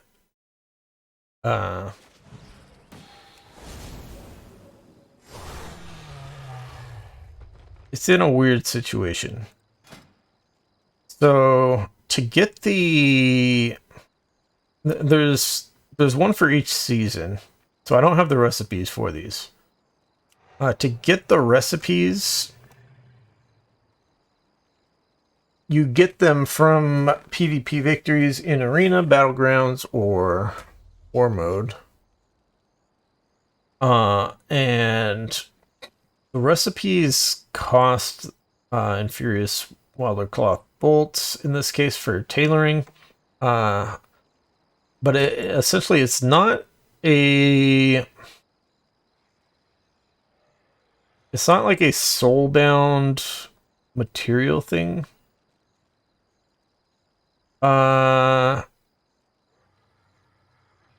Infurious Wilder Cloth bolts. So they come from this crafting material called Awakened Ire. Is how you make these. But Awakened Ire you only get from PvP. So you can, if you're just starting out, you can buy this stuff on the auction house. It's just fairly expensive. So 200 per Awakened Ire, and then for an Infurious Wilder Cloth bolt, you're gonna need one of those, but for a Draconic's Combats piece of gear, you're gonna need several of those. So Our flight has much to offer. you're looking at minimum like 1,000 gold in material cost per piece of gear for this gear level. But in addition to that, you gotta have the recipe. Go in wisdom. So the person who's crafting it for you, if you're not crafting it yourself, has to have the recipe. So they have to PvP and get the recipe, or they can buy the recipe on the auction house. But I was looking at the recipes earlier.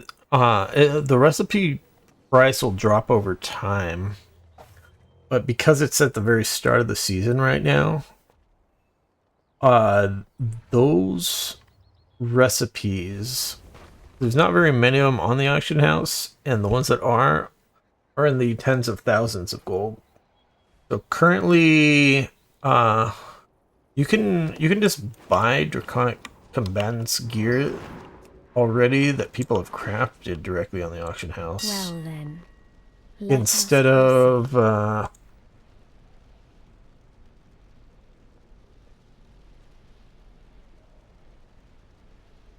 having it crafted, because like nothing's soulbound about it. It doesn't make a soulbound mat. So you don't have to use the crafting order system, which we'll talk about later. But because of that, because of the recipes being essentially basically rare, or at least it's rare that a person uses the recipe and puts stuff on the auction house, this gear is very expensive for what it does as far as PvE goes. Maybe it's worth it in PvP to not get shit on while you're trying to farm out your honor gear. But as far as PvE goes, definitely not worth it. But PvP players, like, you don't make tons of money in PvP unless you're like selling carries or something. So it's not usual for a PvP player to have lots of gold to be able to spend it on PvP gear like this anyways. Obviously you can buy tokens and sell them for gold. So there's definitely ways you can get that money. But I'm just saying that gear is not worth it. But as far as trying to keep this guide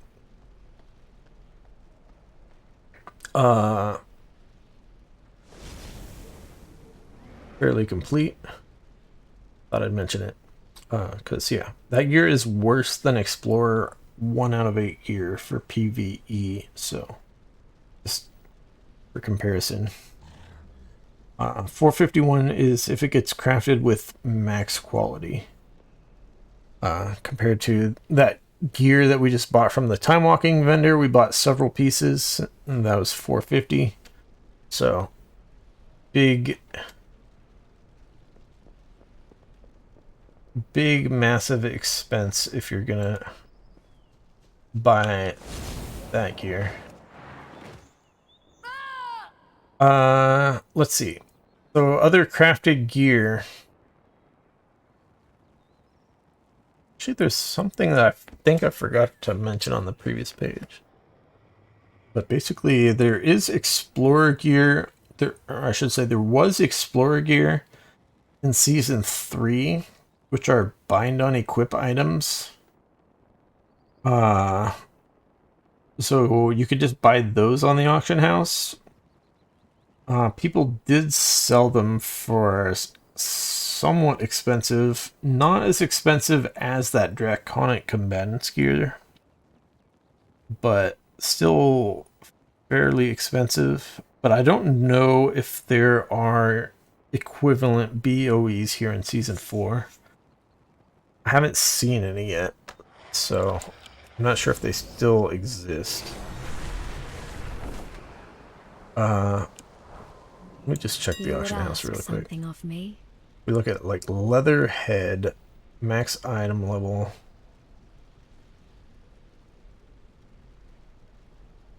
There's like one from like a raid or something. Oh, that's probably like from a 457. That's probably from like last season. Let me think. Normal raid, I guess. Yeah, that's probably a raid BOE.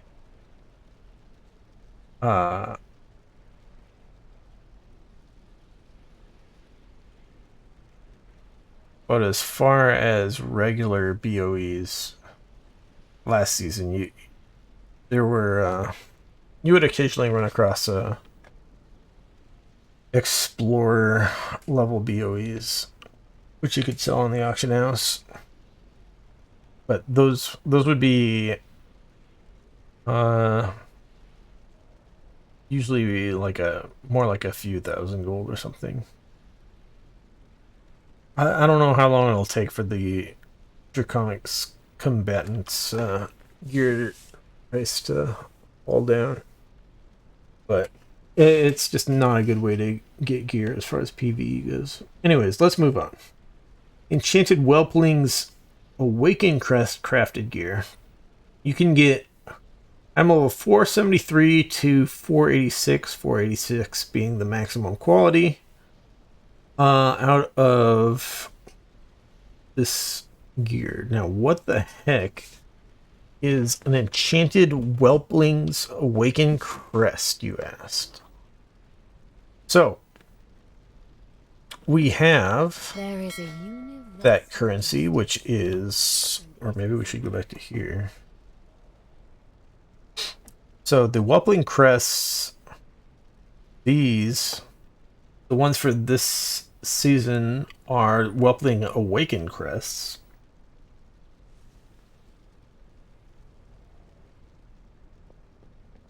Which, here on my monk, I have 38 of these.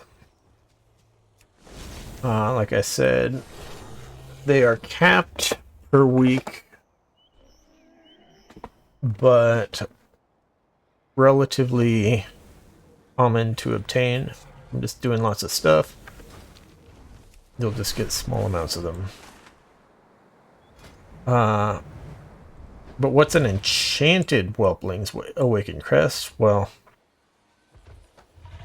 so something they did this expansion. I don't know if I'm explaining this in the right order. We're kind of going into features of the crafting system here. So something they did this expansion, which they hadn't really done previously, was previously they didn't want you to be able to craft super good bind on equip gear that you could just sell in the auction house. I wanted to kind of limit how good that gear could be. So there have been points where they have made you be able to craft bind on pickup gear that was really good, which required a material from like a raid or some other very difficult content to limit how many of these things you could make. So that was bind on pickup stuff. But one of the problems with that was, like, let's say you're a warrior, then you can't actually get any of that bind on pickup gear unless you yourself are the blacksmith. You can't have anyone else craft it for you because it was bind on pickup. So as soon as it was crafted, the crafter, it's bound to the crafter. They can't sell it at that point. So they created a crafting order system here in Dragonflight where there's a tutorial-ish thing for this in Dragonflight, but you know, it's just like a regular quest. So if you there's little yellow exclamation marks everywhere, so there's a lot of people miss this.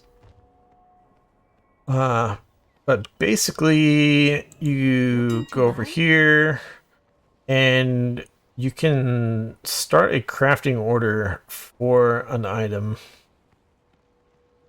So let's say I'm on my monk right now. So let's say I want leather head armor. Let's search what can be crafted here, and then specifically, we're gonna want the blue one here, basically. This blue leather head. And if you get this crafted like this, it's going to be item level 330 is the lowest quality, but the quality will go up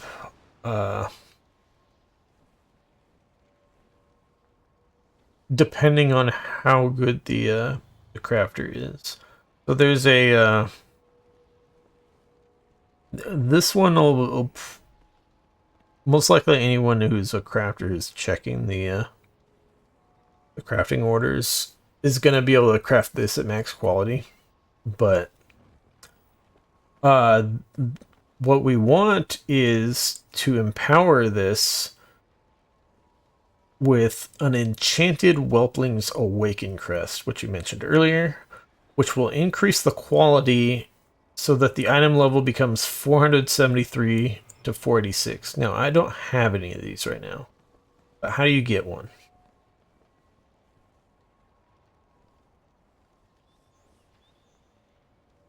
Oh, by the way, you'll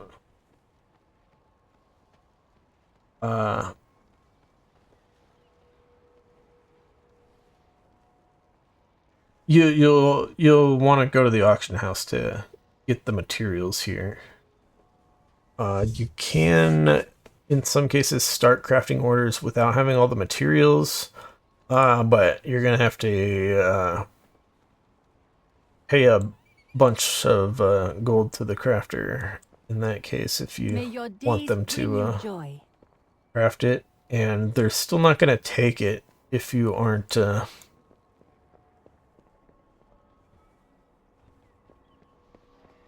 still not going to do the crafting order if you are like paying them less than the crafting materials actually cost. The certain crafting materials are fairly expensive, so crafting the blue items is not so bad. But if you want to craft the epic items, those cost a lot more expensive materials. So.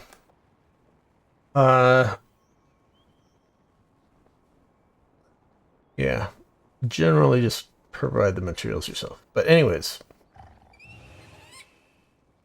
how do we get the Enchanted Whelpling's Awaken Crest? So,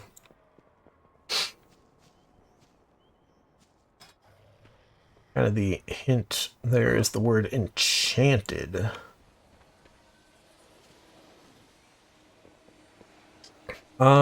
Actually, do it this way. So, if we go down to, alright, let's just search for it. Enchanted Whelpling's Awaken Crest. Like that. So we can actually put in a crafting order for this, because it is bind on pickup. So, but that still begs the question: how do you actually get this? What do you need to make this? So it's a bunch of enchanting materials. An enchanter has to actually create this for you, and the thing that you need is this right here, which is nascent. Is it nascent? Nascent? I don't know how to pronounce that. Nascent Whelpling's Awaken Crest. So to get that thing, it's a single thing that you buy with your Whelpling's Awakened Crests. So you actually buy that from the enchanting vendor here. So Nascent Whelpling's Awakened Crest. You buy this for 30 Whelpling's Awakened Crests. So you see that there. You buy that for 30.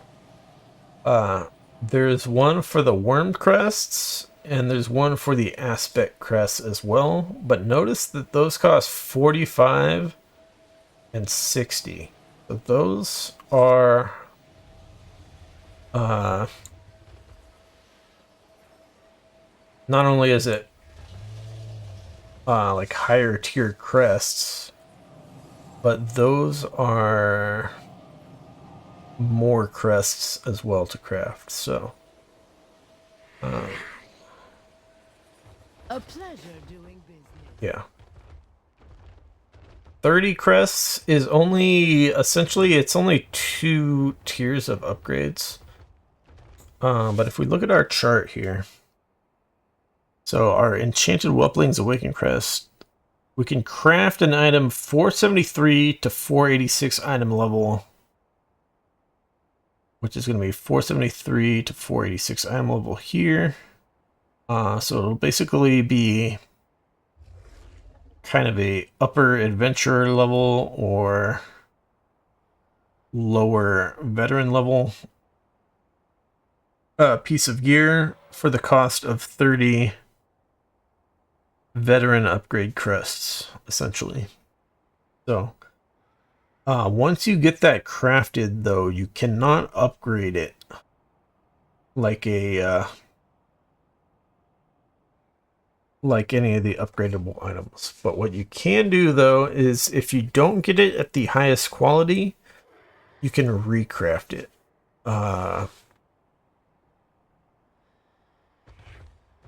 Let's talk about recrafting real quick. So, You are in for a treat. do I have something I can recraft? Only my freaking profession equipment.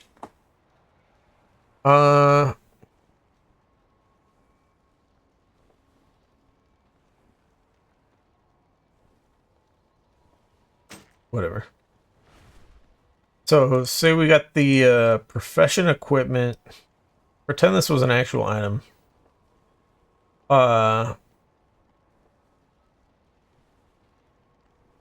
The cost here to recraft it is less than the... Shit. Wrong monitor. Alright, so we're recrafting. Farewell. So at the same crafting order place, you start a recrafting order. You select whatever item you have that is not of maximum quality, and it'll take a fraction of the materials that a new item costs to recraft that item. But if you put in a public order, we can't do that here on this thing. I hope But to if see you put in a again public soon. order, you are not guaranteed any level of quality. So it could even be lower quality than when you got first. So their idea is that you ideally make friends with somebody who you can put in a private crafting order. And the private crafting order lets you specify a minimum quality. So that's how you're supposed to go about getting a item with max quality. I think it's generally not that important to get max quality as long as you aren't getting like a 1-star thing, you know. I think 3 stars is 3 out of 5 is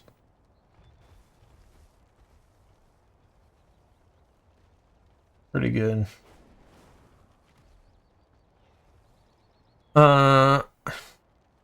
At least for these. We're gonna, so there's multiple tiers though of crafting stuff. So that's the weakest one as far as PvE crafting goes right now. So only 30 veteran upgrade crests to get essentially a low veteran item is pretty decent. Particularly, you're going to be crafting. I am on, not on the monitor that I'm waving my mouse around on. All right. So yeah, that's a fairly good value for your Whelpling Crests. To be able to get an item in this range. So yeah, it's 30 crests. So you could craft 4 of those per month with how the time gating goes on the Whelpling Crests. Assuming you get all of your Whelpling Crests per week. But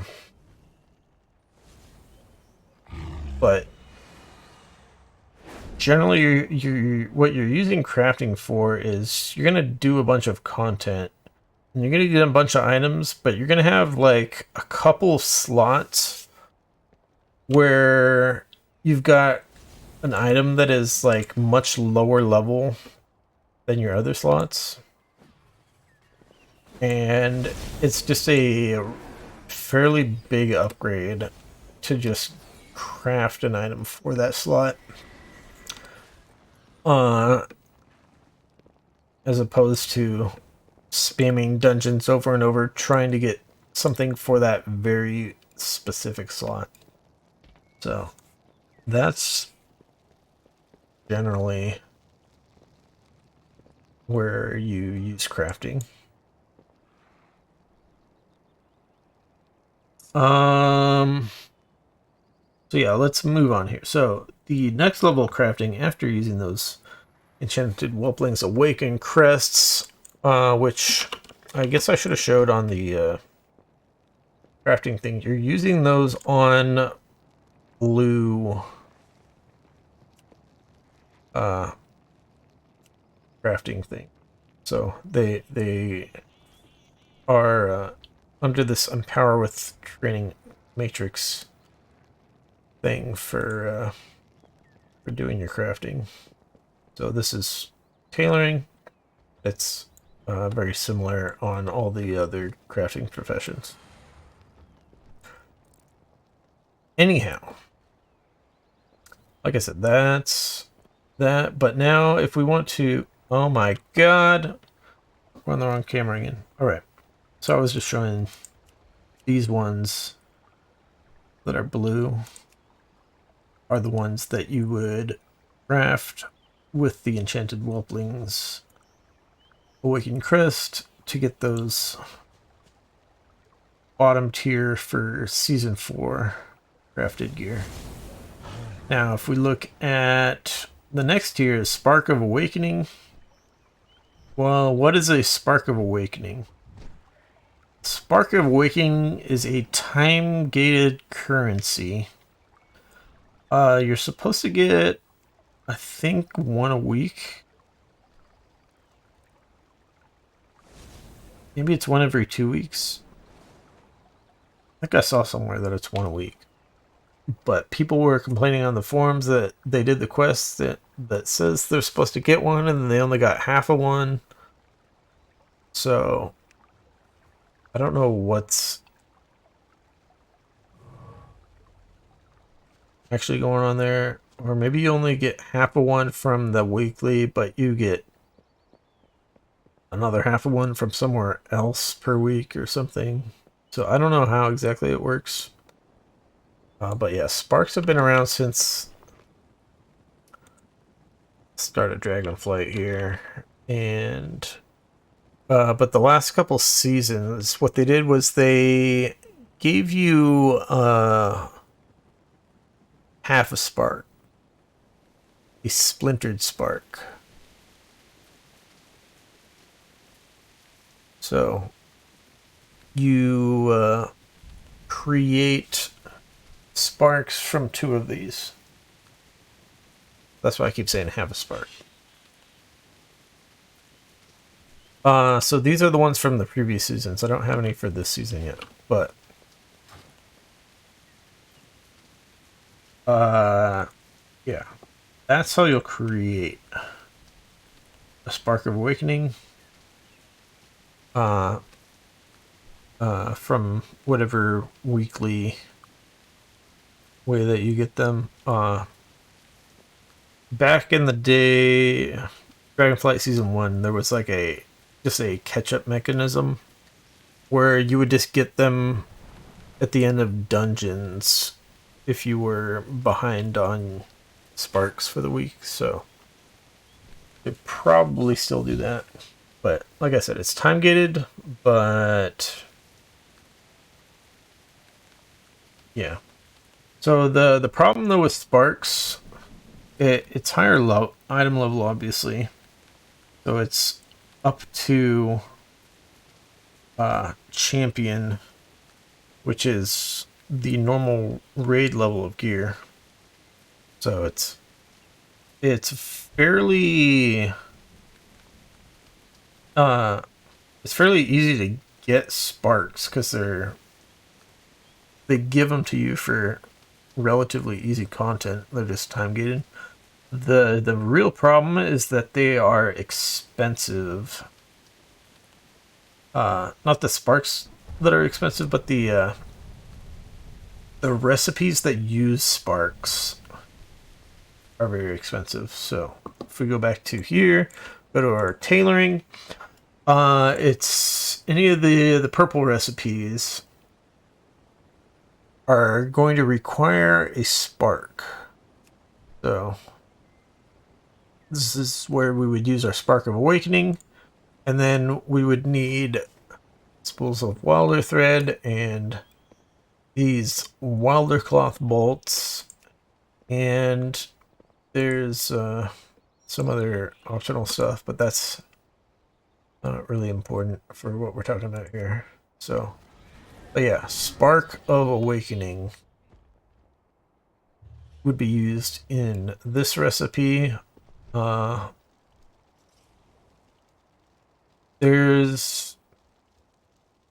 don't have all the recipes, obviously. But there's certain ones we'll talk about right now. So there's something called Embellished pieces of gear. I don't know if there's any non-crafted pieces that count as embellished. But embellished gear it's basically cantrip type of stuff. But you can only have 2 of them. So you can craft 2 pieces that have the embellished property on them. Or, well, you can craft as many as you want, but you can only wear 2 of them. So some of them are a set, so you have to use 2 of those to get the set bonus. But other ones are a standalone embellished piece. But in any case, you're still limited to 2 total pieces of embellished gear. So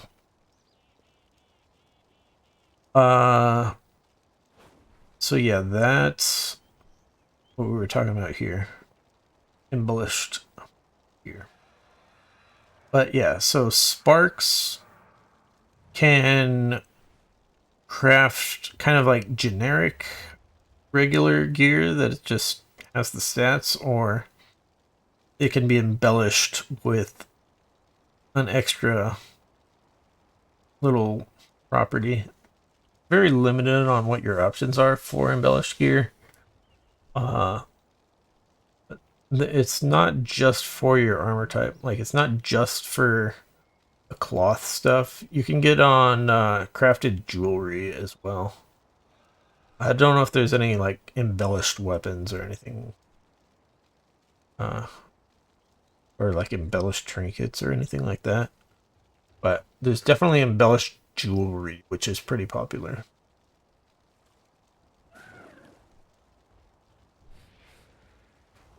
So yeah, Spark of Awakening.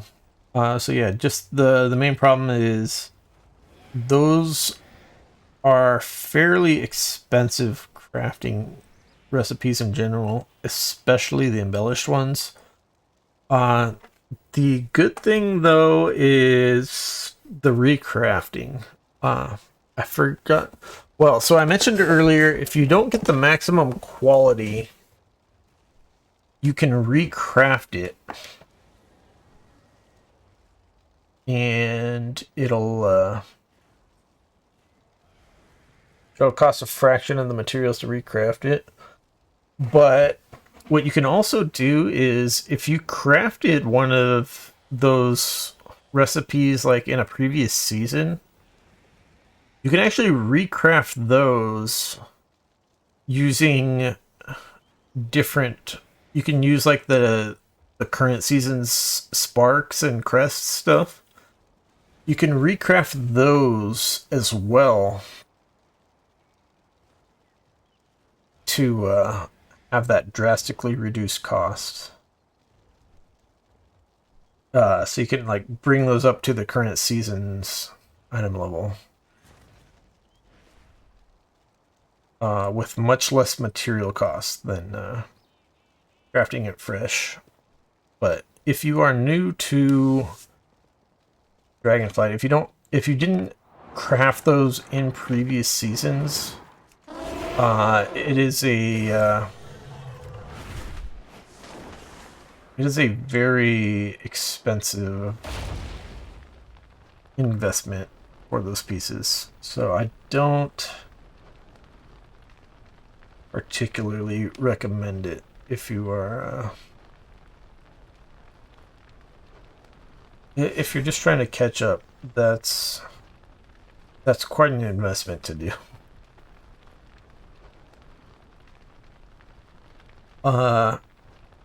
It's really later on in the season there's gonna be like a pre-patch for the next expansion thing, and at that point they are probably going to give you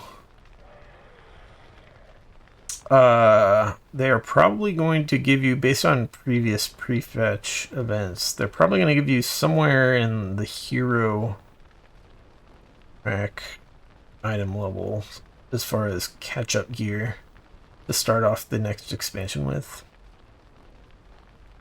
So it's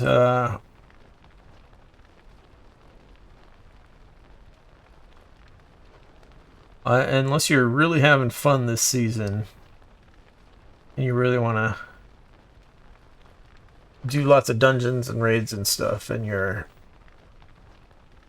going to actually get a lot out of that investment, then go ahead and craft these things. But yeah, so that was the Spark of Awakening one. Was, like I said, is mainly a time-gated thing, but the cost of the recipe is more. Because the crafting materials cost more. But then there's... You can do the Spark of Awakening ones, which... Bring one of those back up. So you can put your Spark of Awakening here, but you can also infuse it with power with an Enchanted Worms Awaken Crest or an Enchanted Aspects Awaken Crest. These are...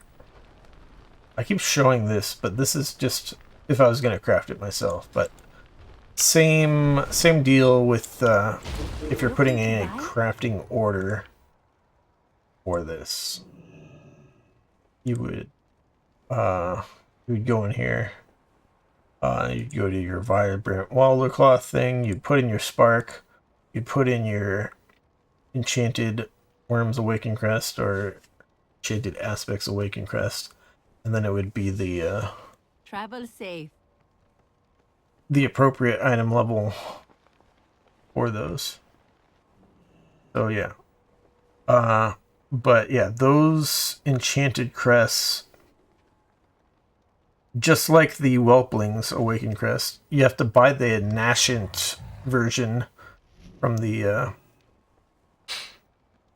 enchanting vendor, and then you have to put in the crafting order. My goods are crafted with great care. So like if we wanted the worms one, we would have to buy the nascent worms Awakened Crest, which was 45 worms crests.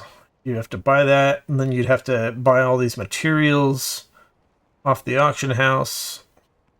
Well, you don't necessarily. You could put the crafting order without all the materials, but yeah, you got to do all this to get this so that you can craft on the other crafting order the actual item that you want.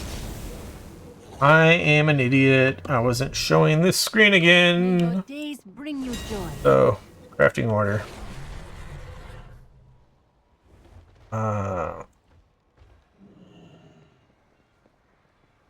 So, your Vibrant Wilder Claw thing, you would put in your Spark of Awakening for nice Season 4 item level.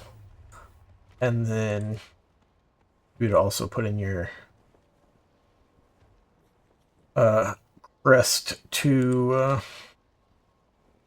the Enchanted Crest to increase the item level further in the case of these two. Otherwise, just the Spark gives you this. But those Enchanted Worms or Enchanted... Oh, this is supposed to say Aspects. My bad. The Enchanted Worms or Enchanted Aspects. Awakened Crests. You have to get that crafted first, which you buy this thing from the vendor down here that we talked about earlier with the Whelpling Crests. Looking for wares. So the Whelpling Crest is only 30 crests, but Worm's Crest is 45, and the 60 for the Aspects Crests. So that's costing you A fair exchange.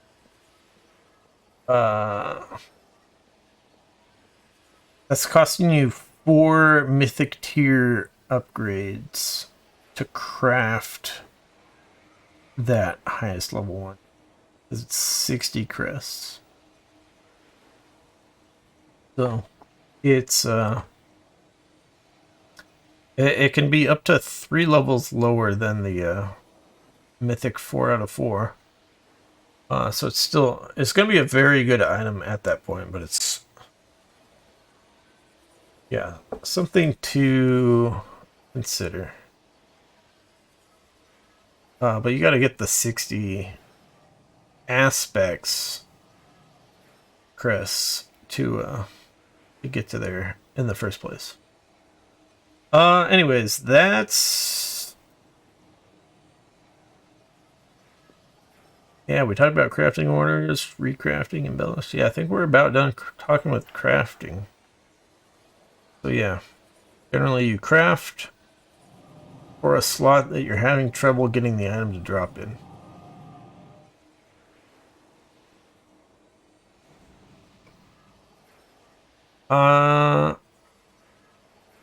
And then the rest of this.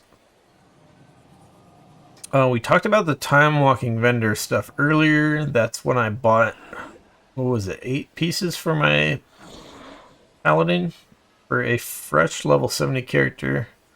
Very good option, but it's only available in certain slots.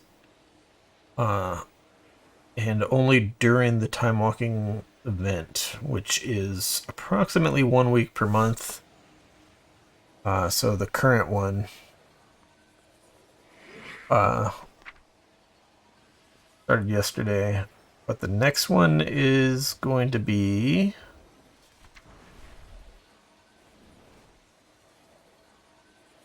starting the week, sorry, I should just say starting Tuesday, May 14th, and then these always go a week. So what's that, 3 weeks away? There's 2 empty weeks between. I guess that's, maybe it's once every 3 weeks for time walking.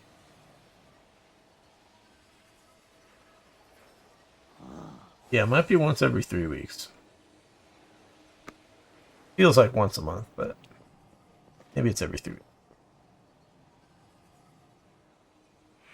Anyways, we're talking about that raid ready boost. So if you pre-ordered the War Within, the next expansion, you got a raid ready boost. And it was a raid ready boost in that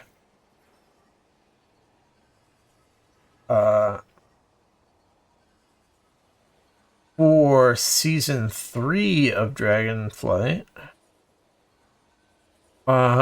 it met the minimum item level required for LFR raid. But now that we're in season 4, the item level required for LFR raid has gone up, so it is no longer sufficient for LFR, and it is also no longer sufficient for heroic dungeons. So it's not that great. It's well, basically it's worse than basically any other. It's worse than any freaking season 4 gear right now.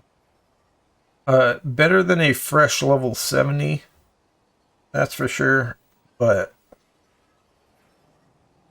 it's still not going to really get you anywhere as far as season 4 goes. You're going to be replacing it immediately. Okay, that's about it for that section. Alright, we got several other topics that are all related to acquiring loot that I'm going to throw in here at the end, just for kind of completeness for if you are new to World of Warcraft. This video is probably gone like way too long. So who knows if anyone's even watching at this point. But anyways, last topics are loot specialization. So if you are not familiar with loot specialization, your character, let's do this. So your character, every class has different specializations. Most classes have 3 specializations. There's a couple exceptions. Let's not even bother talking about those. But each specialization uses some different loot.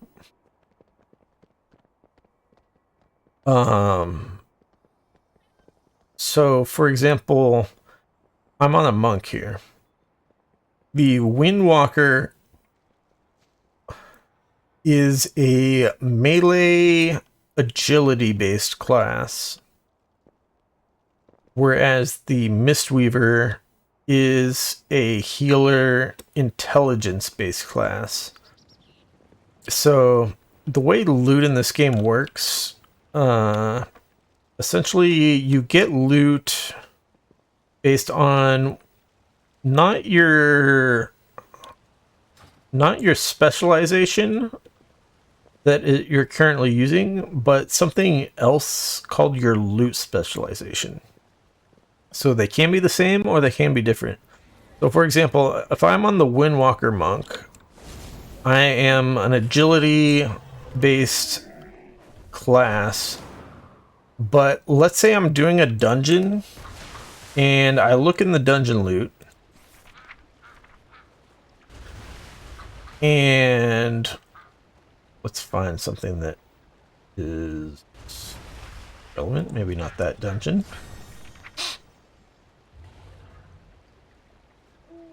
Oh, we're on... Sorry. We want to be filtering on all specializations here. We're looking in this dungeon, and let's say we see this this intelligence or intellect sword here. Now, if I am loot specialization for a Windwalker Monk, which is the damage class that I'm, the damage spec that I'm playing, then I can't actually get an intellect weapon. So if you've gear filter to Windwalker, that item actually disappears because you can't actually get that if you were loot specialized as a Windwalker. But if I were to change my loot specialization to Mistweaver, then I can get that weapon. But what I don't get is these other agility weapons that are here. So your loot specialization affects your loot table a little bit of what you can and can't get. So sometimes, well, let's just say a lot of the times you're going to be playing the spec that you want your loot for, but sometimes you might, maybe I'm doing damage, but I'm like, I really want to try a healer, but I don't have a good healer weapon. Then what you want to do is you'll run a bunch of dungeons as the Windwalker, but you're going to change your loot specialization to Mistweaver, and you keep doing dungeons until you get yourself a good caster weapon.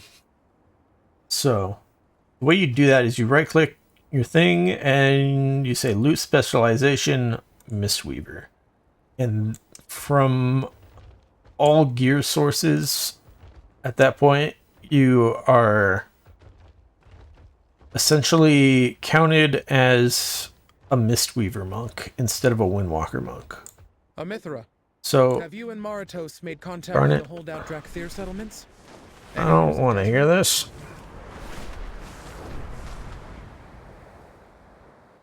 Alright, so yeah, even stuff like the weekly quests that give you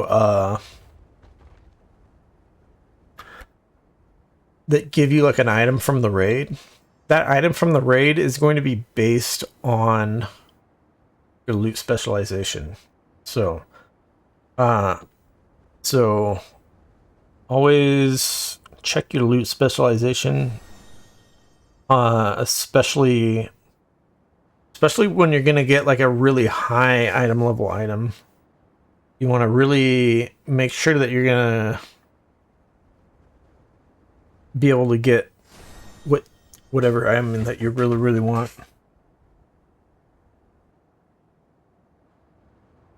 All right, so that is the explanation of what loot specialization is. Now for the vault, touched on this briefly before because your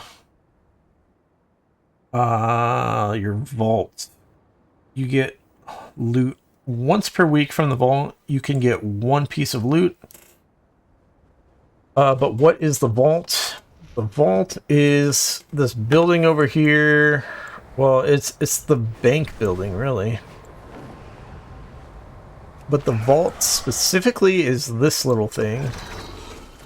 And whenever you do raids or dungeons of heroic dungeon difficulty or higher, or PvP stuff, at the start of next week, you get to choose between one item out of all the options that you've unlocked. So in this case, so far this week, I've unlocked 2 slots of the dungeon category.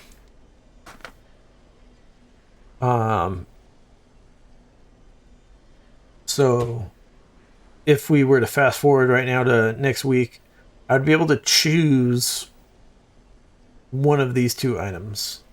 They are going to be item level 489 because I did 4 heroic dungeons. But if I do higher level dungeons, those item levels will be even higher. So as far as dungeons goes, the vault item is better than what you can get at the end of the dungeon for the same difficulty level. So essentially it's 1 tier higher than what drops at the end of the dungeon. So that's how that works. For raids, to my understanding, it gives you the exact same quality as what you can get in the raid. Or I should say the exact same item level. So because of that, as far as the vault is concerned, dungeons are kind of OP. And then I don't know that much about PvP gear. To my understanding, this is Conquest Gear that you get, though.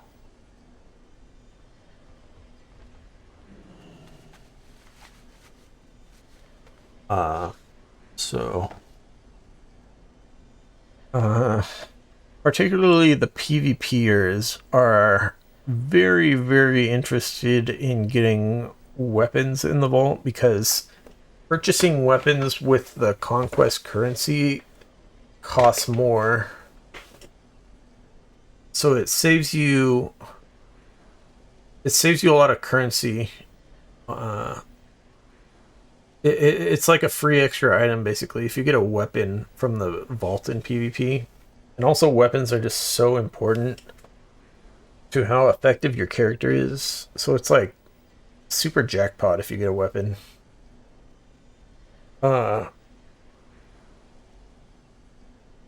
Which, I guess in any content, if you get a weapon and you don't have a weapon of that caliber yet, it's pretty good.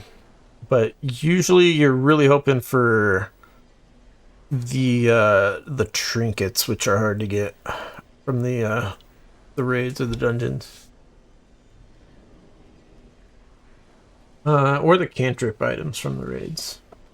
Or the super rare ones. Any of that stuff's good. But I don't really raid, so.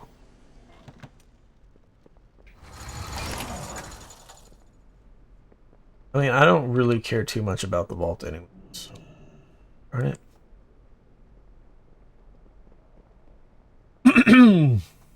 So. That's the vault. Not too exciting. I really wish the vault just didn't even exist. Because I hate how it's kind of like handout gear for the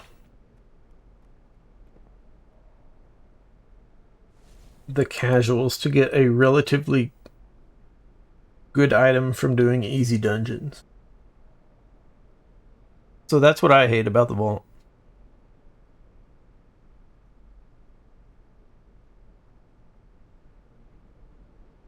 Oh, also, it just feels really bad if you get an item from the vault that is not an upgrade.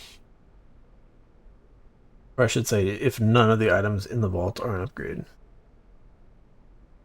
There's like there's a consolation prize thing, but it still feels really bad. tier sets. Next topic is tier sets. If you don't know what a tier set is, this is a tier set.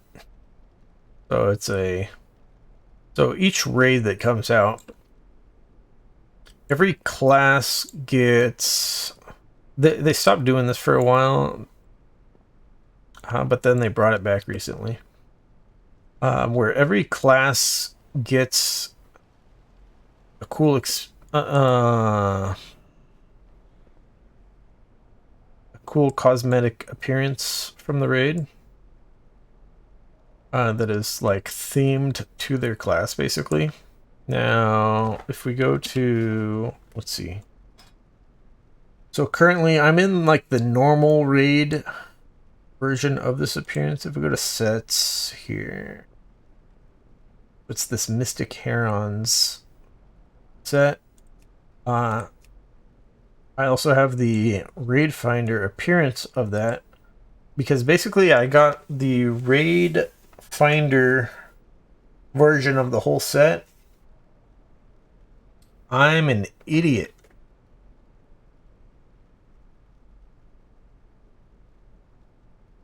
Alright. So we got the Raid Finder version of the set, and then I upgraded it to the normal version. So I unlocked the normal version of this set by taking the Raid Finder version of this set and upgrading it. So if we go back to our thing here, the LFR version of the set is veteran tier. So last season, veteran tier was 441 here up to 450, and then at 454 up to 463 is veteran 5 through 8. But what happens is, because veteran tier is LFR appearance, and then these item levels are the same as champion tier, what happens is when you upgrade from here to here, it changes the appearance to the normal raid version of the tier set. So as soon as you get to 454, it unlocks the normal raid appearance. So that's what I did, was I got all the Raid Finder version of the tier set, and then I upgraded it to veteran 5 out of 8. Which is why you see on my items here, well, you might not be able to see because it's a freaking 1440p monitor. The text might be too small, but it's veteran 5 out of 8 for Dragonflight Season 3 because it's Raid Finder thing that I upgraded, and that's what unlocked the normal appearance for it. But I mentioned before, I basically don't raid, and that includes LFR. So how did I get the whole Raid Finder set in the first place? Because I got this on all my characters. Every single class, I got Raid Finder, upgraded to normal, got all those appearances. Takes a little bit of time. So the way that works is, first thing, one of them is the vault. You can get the tier set stuff from the vault. Well, there's two portions of the tier set, I should say. One is the appearance of the tier set, which requires all these pieces. But there's a tier set bonus, which there's 5 pieces to that contribute to the tier set bonus. You get a tier set bonus at 2 pieces, and then you get a second bonus at 4 pieces.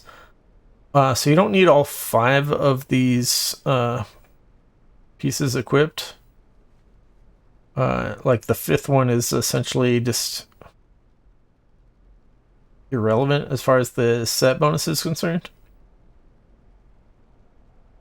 But those tier set things you can actually get from the vault, from the dungeon.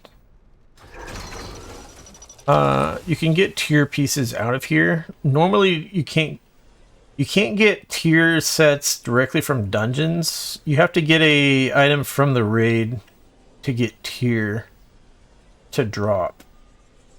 But from the vault, these can be tier set pieces. So that's a very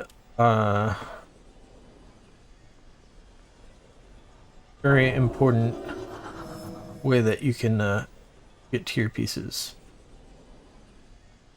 But that's only for those pieces that have the set bonus. I'm pretty sure you can't get the I'm pretty sure you can't get the other ones, like the belt or the wrist, which are part of the set appearance, but don't have the set bonus part on them. The boots as well. But I think you can't get those from the vault. So that still leaves the question of how did I actually get all those? Well, there's another mechanic called the Catalyst. So I read in their patch notes, the Catalyst was once every 2 weeks. Now it's once every week. So this guy here, I think it's this guy, will give you a quest. It says something about the Catalyst. And it'll have you fly over here.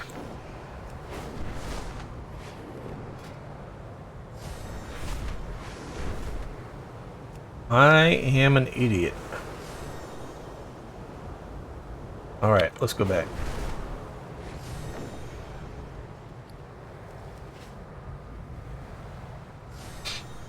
We're going to talk about the Catalyst. So,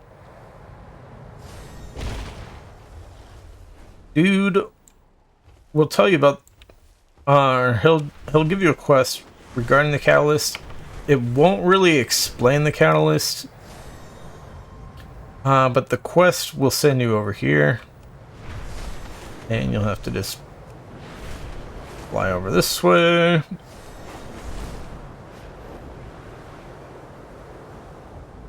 It'll take a minute, but you'll get over here.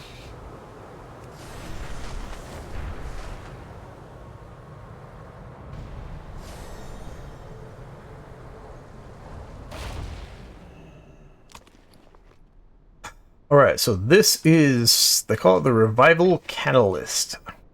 And basically, an item that you have, which is convertible to a tier set item, can be put in here. And it will change the appearance of that item to the tier set. And if it's one of the ones that has, if it's a slot that has a tier set bonus, it'll change it to, well, it doesn't just change the appearance, it'll change the stats also. So like this is a crit verse one, but it'll change it to the tier set version. So it's a haste versatility cloak. So it does change the stats, but specifically also, if you had like a regular pair of pants and you changed it with the Catalyst to the tier set pants, then it would become the tier set pants with the tier set bonus. So that's how I got all the raid finder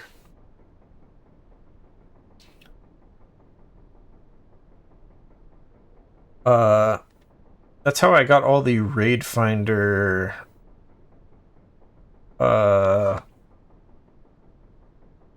gear sets. So going back in time, season 3 Dragonflight, I did the Emerald Dream weeklies on all my characters for several weeks, which at the time, like I mentioned before, was giving 3 veteran pieces of gear per week. I think it goes in every slot except for trinkets, but it's RNG, so you'll get a lot of duplicates. But that's how you get tons of veteran gear in season 3. In addition to just heroic dungeons giving you veteran gear from the vault. So you get those, and then you just upgrade those to veteran 5 out of 8. Or I should say, you put them in the catalyst first. You have to put them in the catalyst first. If you upgrade them first, and then you put them in the catalyst, then you won't get the LFR appearance. So you got to put them in the catalyst first, then you upgrade them to 5 out of 8. And that's how you get the normal appearance. So yeah, that's what the catalyst is all about. But I would not use that right away. Because you can get tier sets from the vault. I would not recommend using the catalyst immediately. Kind of like wait a couple weeks, see which ones you get, and then use the catalyst on the slots that you didn't get, type of thing.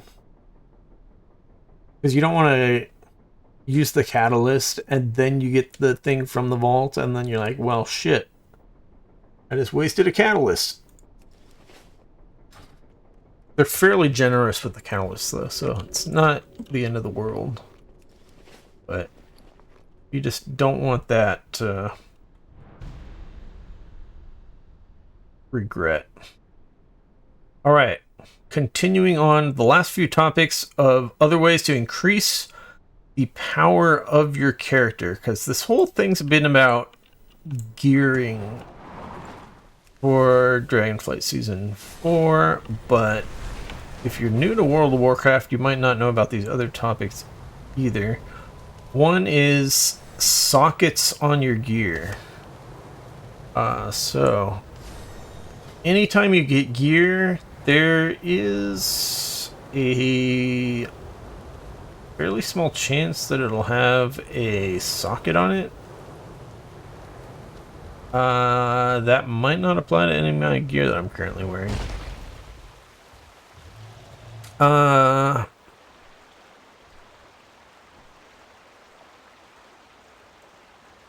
yeah, I might have a socket somewhere on some of my other gear, but basically sockets let you put gems in there, and then there's also the vault thing that I mentioned earlier, which is the constellation prize. If you don't get an upgrade out of here, the constellation prize is a currency, and with that currency you can add socket to some items, which will then allow you to put a gem in those items. So the gem will have additional stats. So you'll have to get the gem crafted or buy the gem off the auction house. The gems are not bind on pickup, so you don't have to get the gems crafted at any point. You can always buy the best gem just directly off the auction house. Alright, so that's sockets. Enchants. You can enchant your gear to have more stats, or like a chance for different things to happen. So the enchanting profession does enchants, but they can just sell those directly on the auction house if we can find them under. Not. Where are they? Gems. Oh, item enhancements. So yeah, some of these, you're gonna see a ton of stuff in here. Some of them are like from previous expansions and stuff. You want to make sure. You might want to just like Google or something, or find a guide specifically for enchantments and what enchantments you should get.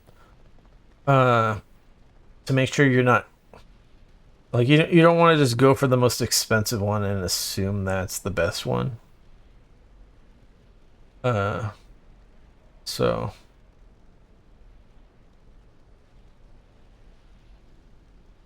yeah. Certain slots you get enchantments. There's some enchantments are better than others. Some slots only have enchantments for like lower level items from previous expansions. So they'll actually say cannot be applied to items higher than level 320, for example. So they'll say stuff like that. So yeah. Read the tooltips or just like look up a guide for what enchantment you should get for your character type of thing. Because there's a lot of different options when it comes to weapons, for example. So all these ones with quality marker things here are from this expansion. But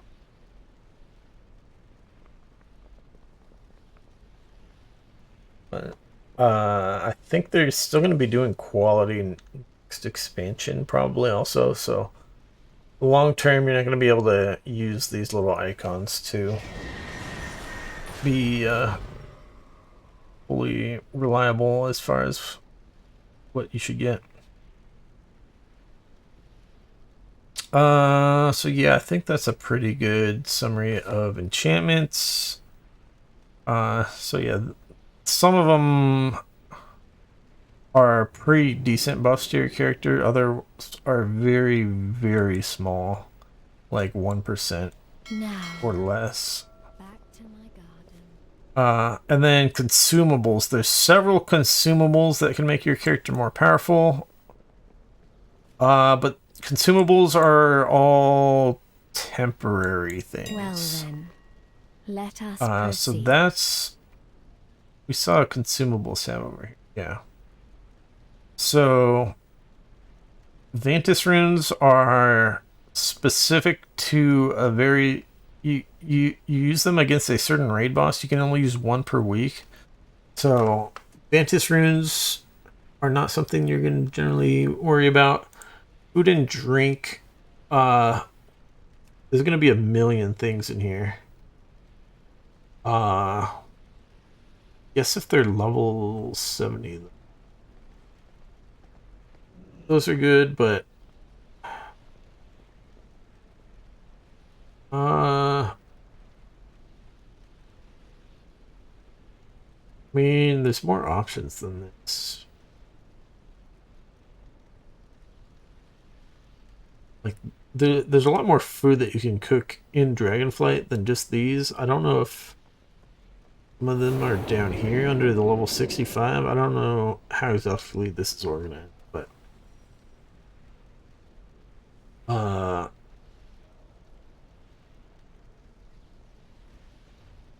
Yeah.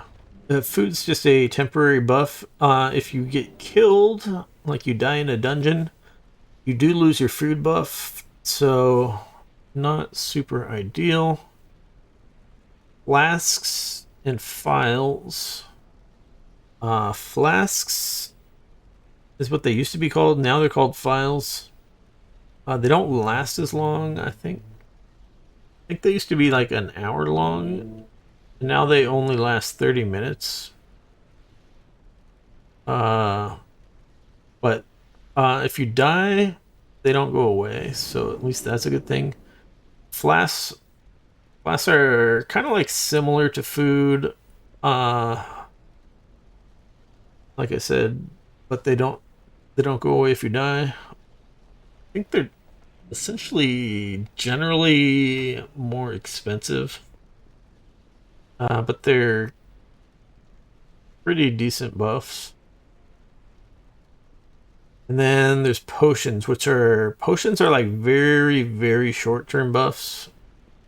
And they have 5-minute cooldowns on them. So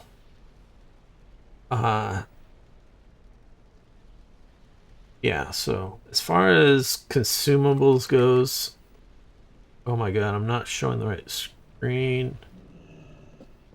Alright. Fantas runes. Buy them on the auction house for a certain raid boss. Consumables, food and drinks. You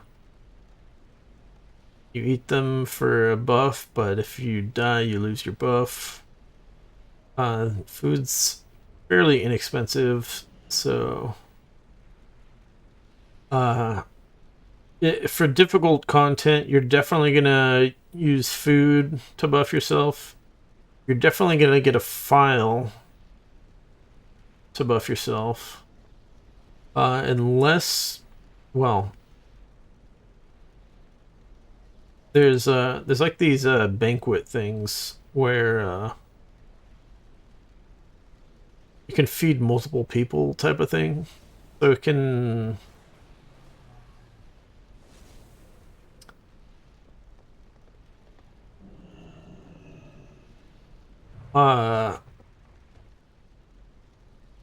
use one thing and then everybody gets to eat type of thing instead of everybody bringing their own food. So there's that option, and then similarly for files, there's cauldrons. I don't know where cauldrons fall. Maybe they're under like there.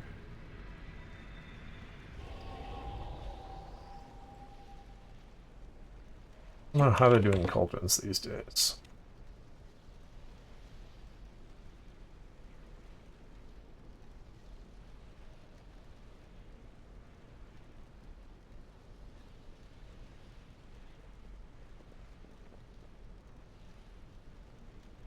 They might have renamed them. I don't think these are current expansion cauldrons.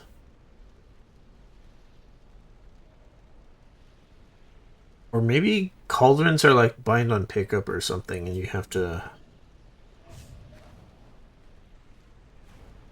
craft them with alchemy, or maybe only alchemists can use them. I don't know how cauldrons work these days. But cauldrons prevent each person having to bring their own file.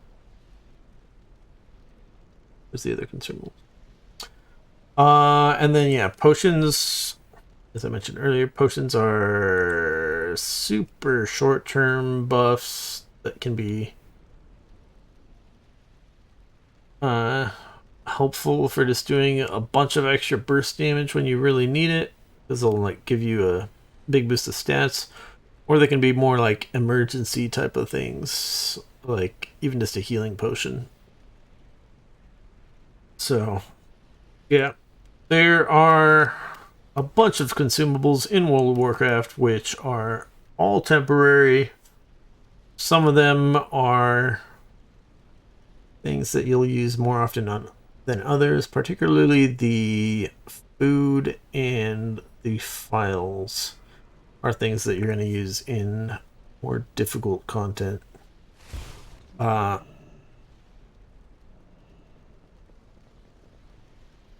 some of the better ones do cost a bit more money, so you're not going to generally use them all the time, but anything difficult, you're going to want to give yourself that edge.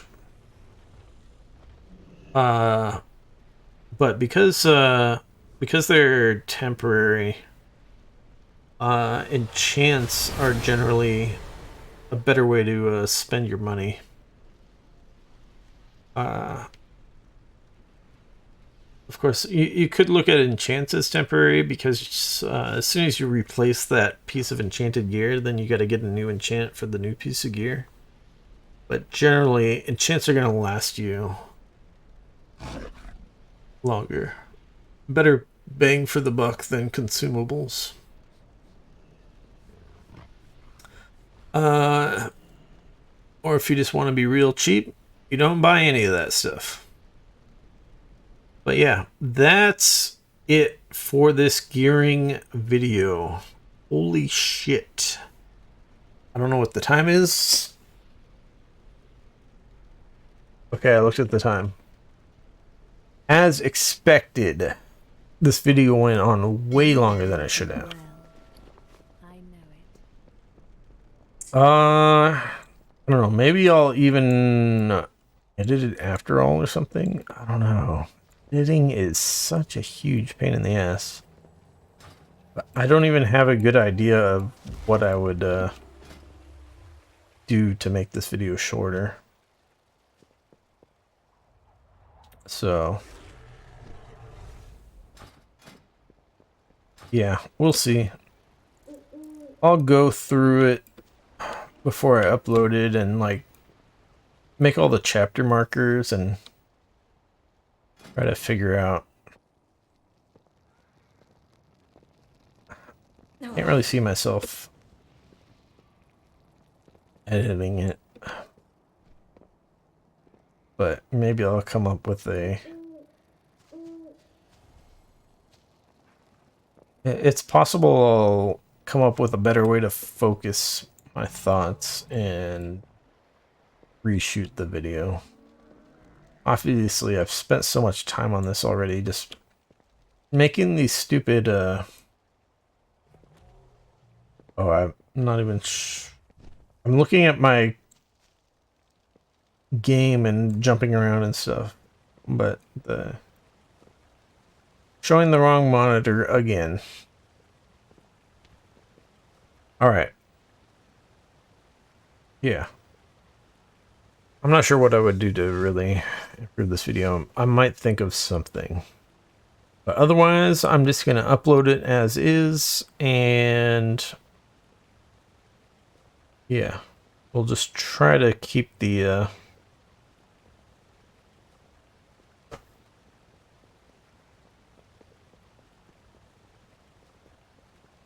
chapter markers as useful as possible so that people can